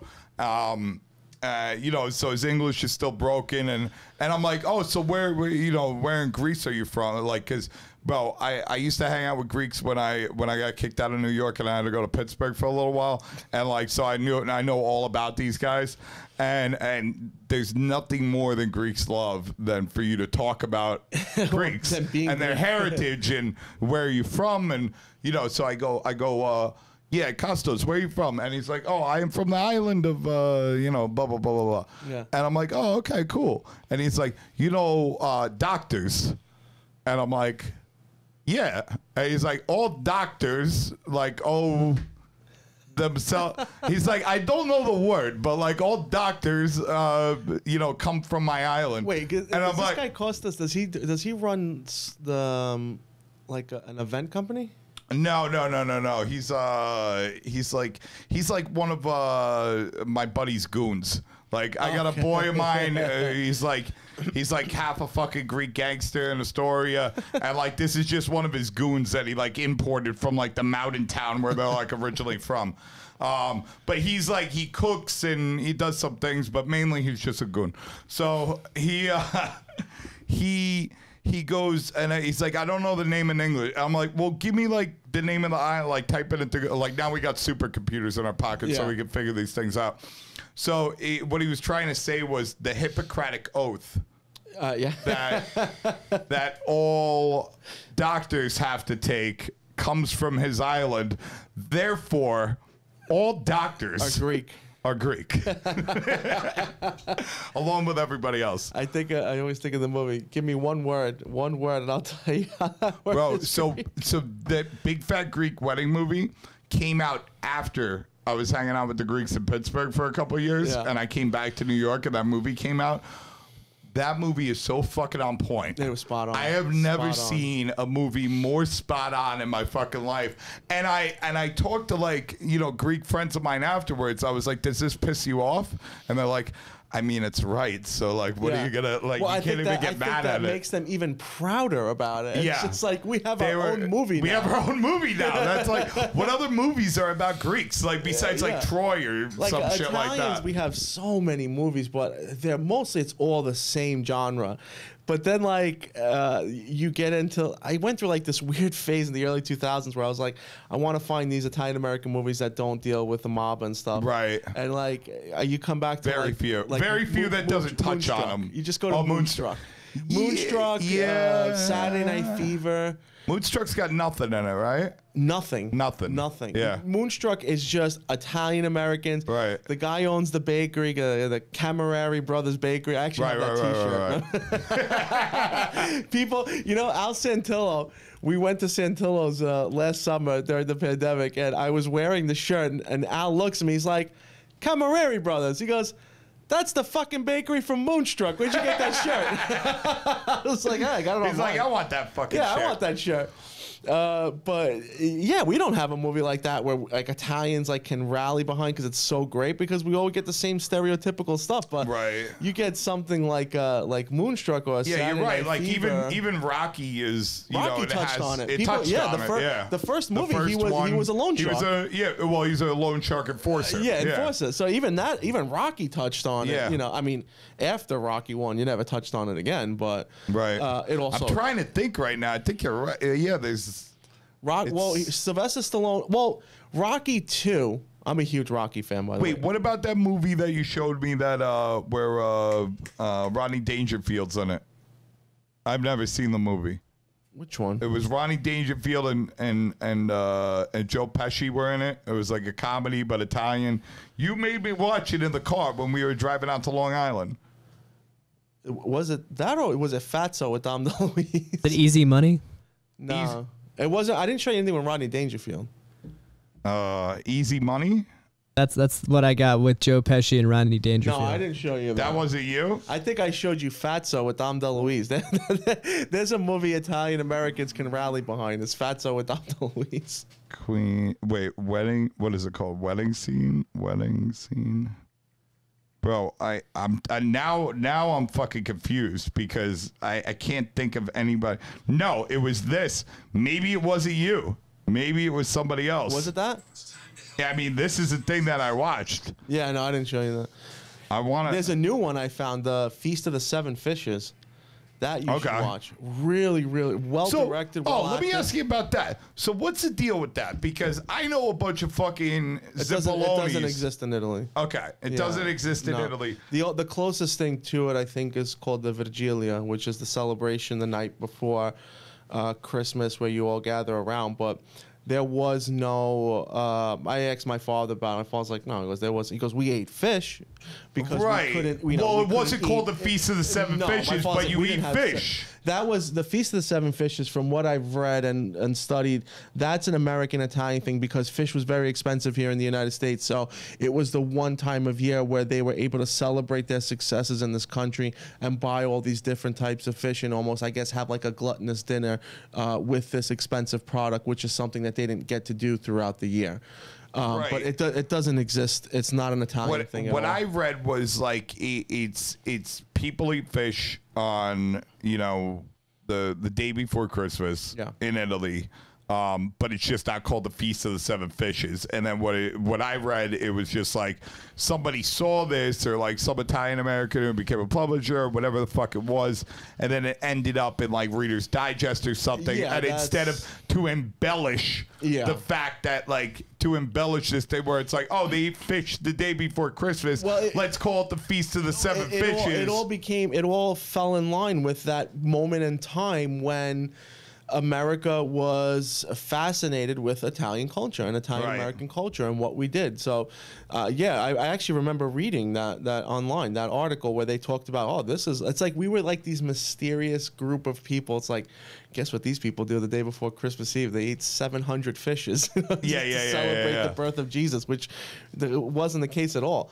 I mean, when you really want to get to it, the important, like the Christmas in Italy that would be kind of synonymous with ours, where we give gifts and everything, isn't even on the 25th. It's the La Befana. It's on the Epiphany, January 6th. That's when they exchange gifts and do all this stuff. My father told me when they, because they were extremely poor when they were little, what they used to do was their Christmas gift was you would leave your shoes by the door.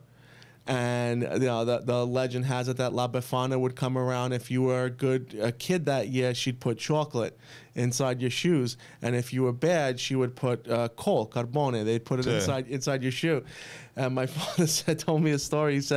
He goes, usually I would get a chocolate. He said, but man, this one year I was really bad that year. He said because we got this rich kid in our town. He had a leather jacket. And he was making fun of me for being poor. And my father's like, so I beat the shit out of him and took his jacket. He said, and then the mother came to my house and I had to give the jacket back. He goes, but I fucked up. He goes, because it was 1 week before Christmas. And that year they put a carbone in my shoes. That's hilarious. Yeah, my uncle used to do. We never got the cold, but my uncle used to fucking give his daughters every fucking year. Like, no matter what, they did it. Like, they would get presents too, but it was like if they were really bad that year, the coal would get bigger and the presents would get less. So like 1 year they'd all have like a little coal. One would have a little bit bigger and one would have a really big one. But like the one with the biggest one, she was like, it was like, oh, how was your Christmas color? Because we were going to get together for Christmas. The extended family was like, I fucked up this year. You know what I mean? I only got something little. I got this big coal, and I was like, coal. I mean, you heard about it in the TV shows, but that was something we never did. And I asked my father, says, why? And that's when he told me that story. Because he was like traumatized. He was traumatized by that 1 year. He got coal and no one else did. So he never kept that tradition with us, which I guess is good. Well, my father, one of the things not like that. I mean, it was fine and everything, but we had like a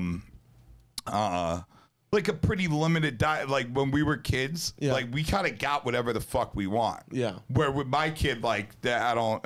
No, it's like you eat what's on the table, or you can fucking go starve to death. Like I don't give a shit. I got like the Italian mentality, but the reason why he was like that was because he was brought up like that and like almost traumatized by it. Because my grandfather would tell my grandmother what he wanted, and she would make it, and they used to fucking eat some weird fucking shit. You know what I'm saying? Like tripe, tripe, pig's feet. Wait, I like pig's feet now, but pig's feet, but that's got to be like for a kid born, because my father's born here. You know what I mean? What about like the capezzella? Ugh. The capezzella, I love the capezzella. But yeah, they used to do that. And then the thing that I don't think I'd be down with was stuffed calamari. That I like. So wait. This is why I'm saying, I'm not saying there's not a stuffed calamari I wouldn't like out there, but the recipe when they described how they made it, they said it was stuffed with sausage, soppressata, and like a hard-boiled egg. In the calamari? In the calamari. I wouldn't eat that. Yeah. It sounds fucking gross, right? The eggs and the fish. The eggs and the egg is what threw me off. I was like, I might be able to get past the soppressata and the sausage, but the fucking egg, and I fucking hate hard-boiled eggs and anything. I think it's fucking like, they fucking stink. They stink like the worst thing in the world. I've eaten a hard-boiled egg and it's fine, but just the fucking smell when people make it, I'm like, bro, I want some fucking yolk in my fucking shit. I don't know. Call me nuts. Call me fucking crazy. But he was like, so traumatized by that whole thing. And then he didn't want it.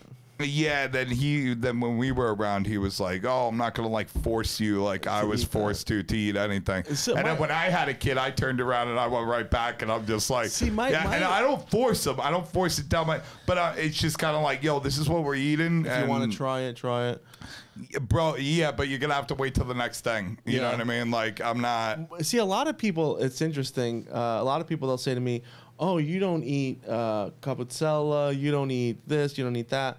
Like rabbit, I don't eat it, you know. Okay. But they're like, "Oh, you're Italian. How come you don't eat this stuff?" And I'm like, first of all, my father was born there. I'm like, so my father doesn't eat this stuff, right? Because my father was like, this is how my father described it to me, which made a lot of sense. My father goes, "We ate that shit because we had no fucking money." Right. My father goes, "I became successful here. I don't have to eat that shit anymore."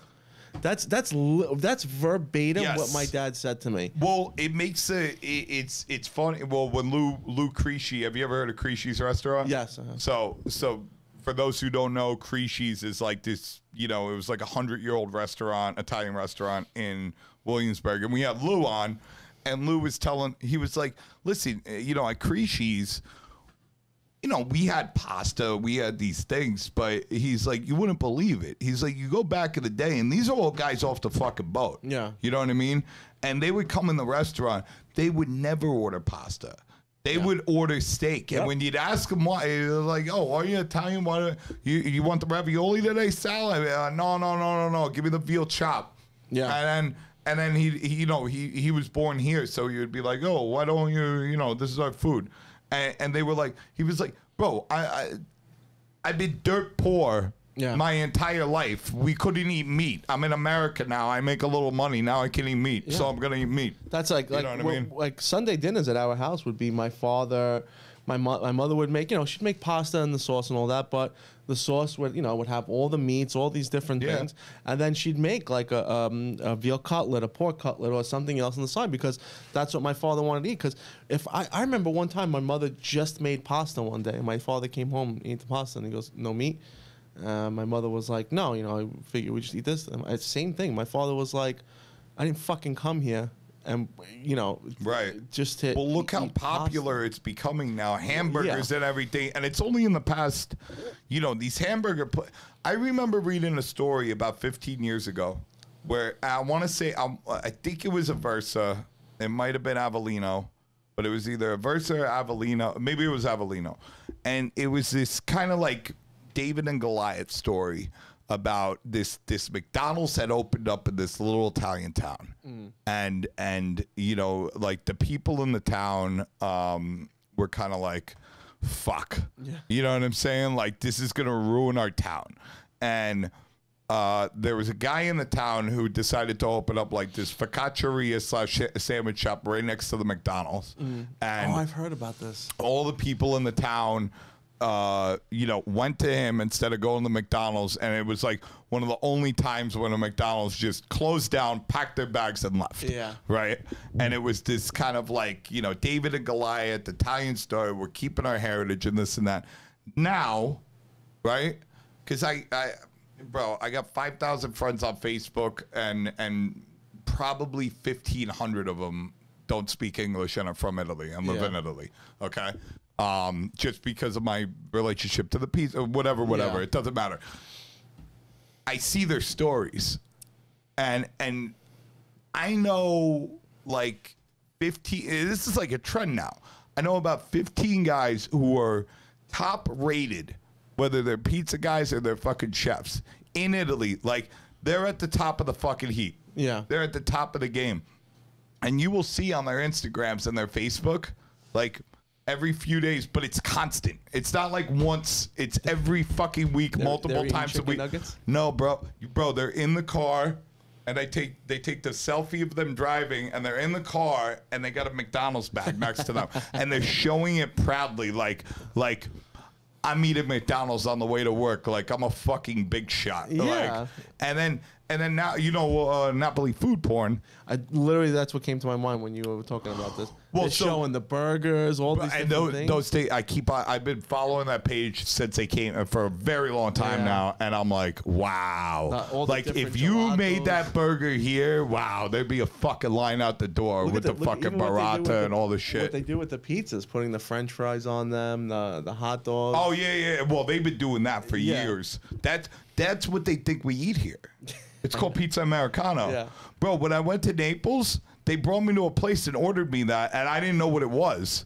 And I was just like, what the fuck is this? And they're like, oh, Pizza Americano. And I was like, get the fuck away from it. Like, what is it?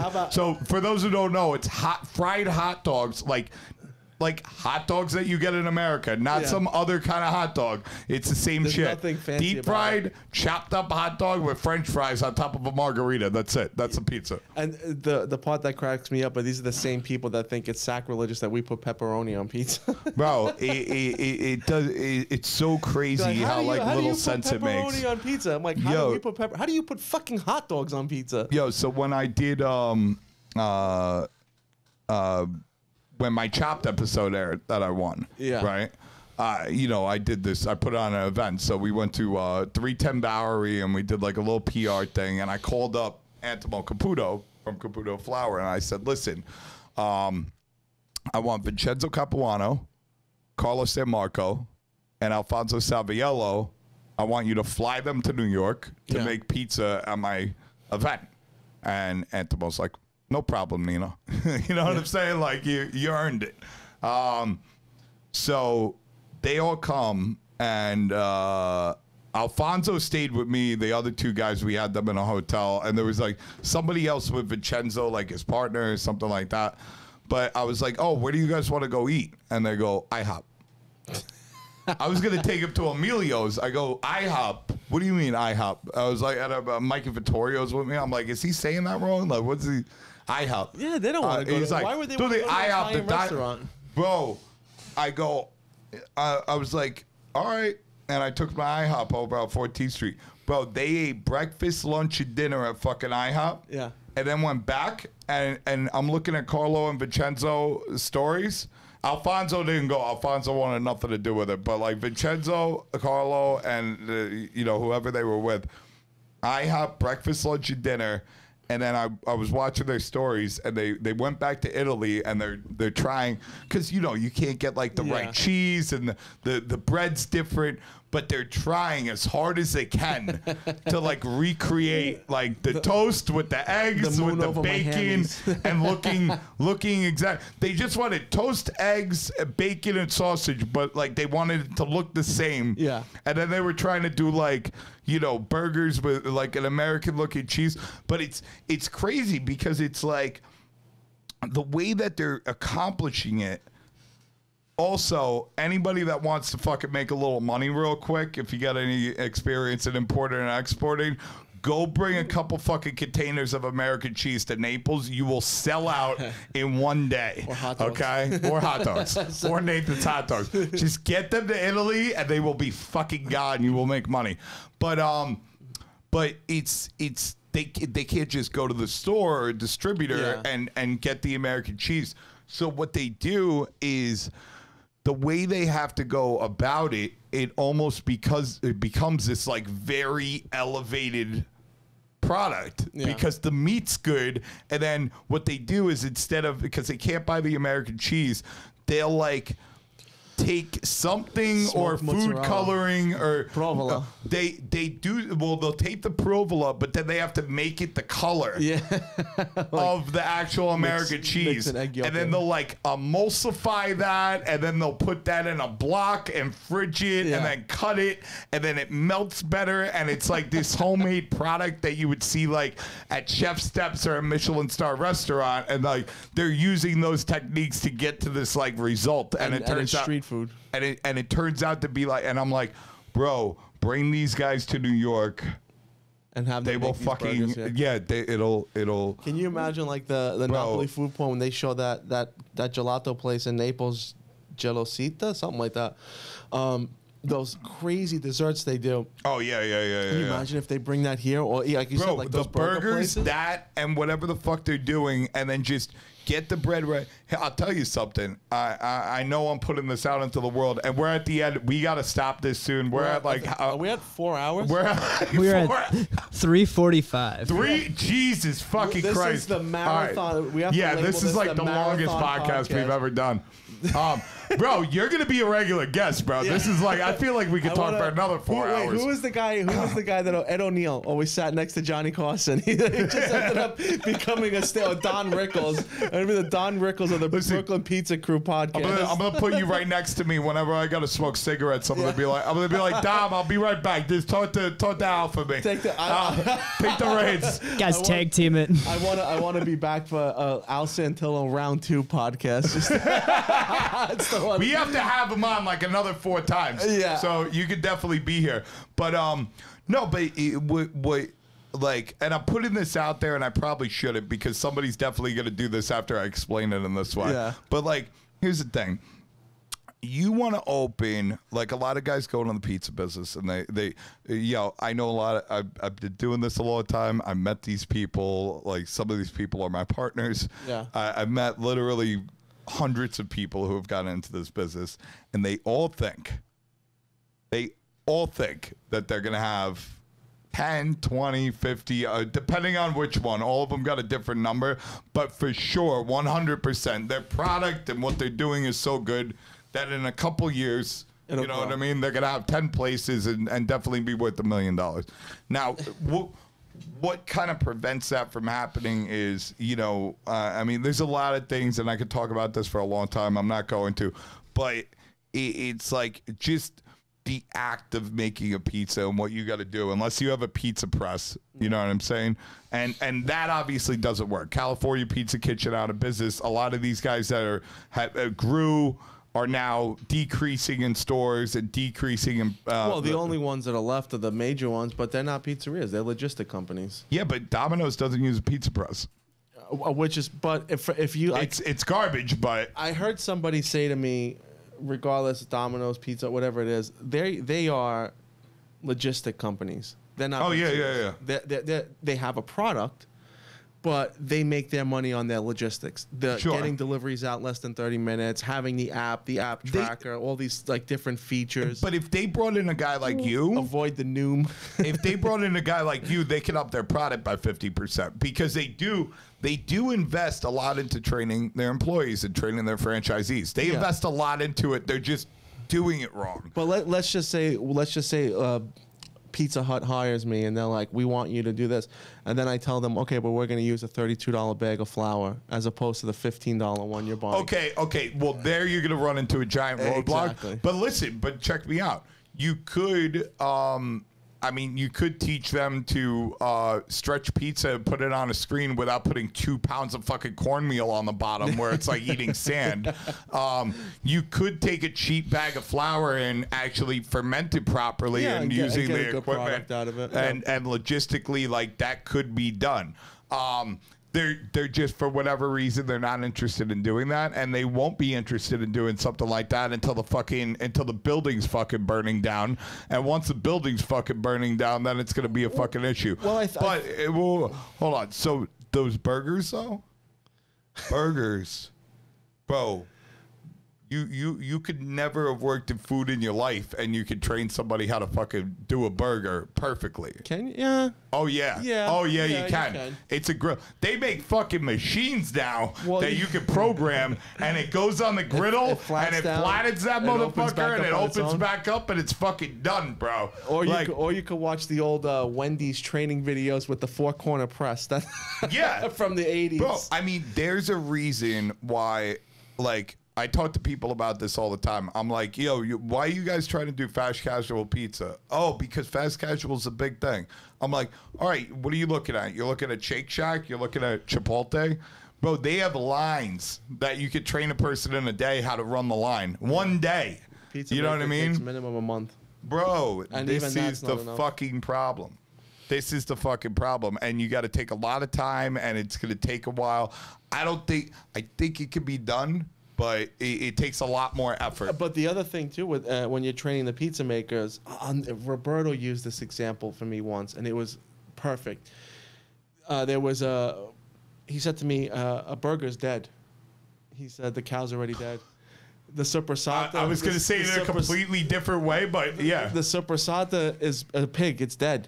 Yeah. You know, he goes, the dough's alive. Yeah. It's a living product every day. So it's different every day. Roberto said, a good pizza maker, he said to me, is not the guy who could stretch a good dough and make a nice looking pizza. A good pizza maker is the one who can take that shitty dough, stretch it, and still make it look decent. Right. Still look and good. make 100 of them. And make 100 of them. In 3 hours. Yeah. Yeah. So that's the biggest challenge when you're trying to have an artisanal product and then you want to expand it. That's the issue you're going to run into is with the pizza maker. It's a living product. 110%. Yes, it is a living product. You know, a burger, you could take the burger, it's already dead, put it on the grill, say, we cook it for 5 minutes. Like you said, you have the automated machine. Yep. We're going to cook it for 5 minutes. That burger will be perfect every single fucking time. 100%. The dough, I drop a Belgioioso burrata and some pistachio pesto, and I got a Neapolitan fucking food. Yeah, I'm gonna have better, bro. That's the thing that looks fucked up over there, and I've never had it, but I'm looking at the fucking pictures. The brioche bun? No, the breads that they use, the breads that they always put the burgers on, they look fucking like kind of hard and crusty, like dried out. Pathmark brand. Yeah. It looks like dry and like disgusting. I don't know. I think it's hard to get like hamburger. I don't know, like a hamburger, buns. Whether it's a brioche or it's like, you know, a nice potato roll or something like that. Very high on the glycemic index. All that shit, people. The hard Rosetta rolls. That's what they probably use. Yeah, which on a burger like just, a ciabatta. Break your teeth on it. It's like, nah, I don't want that on my burger. Okay. And on that note, we got to get the fuck out of here. But Domenico, I fucking love you. I can't wait to have you back. Great. This is fucking awesome. Brady, you better pull like fucking 50 clips out of this fucking episode and shower Facebook and Instagram. Brady just got a lot of overtime because we took a 2-hour podcast and sent it to 4 hours. We 100% did. It is fucking, it's 7. Yo, bro, we started this at 2 o'clock and it's 7 o'clock right now. 3, 4, 5, 6.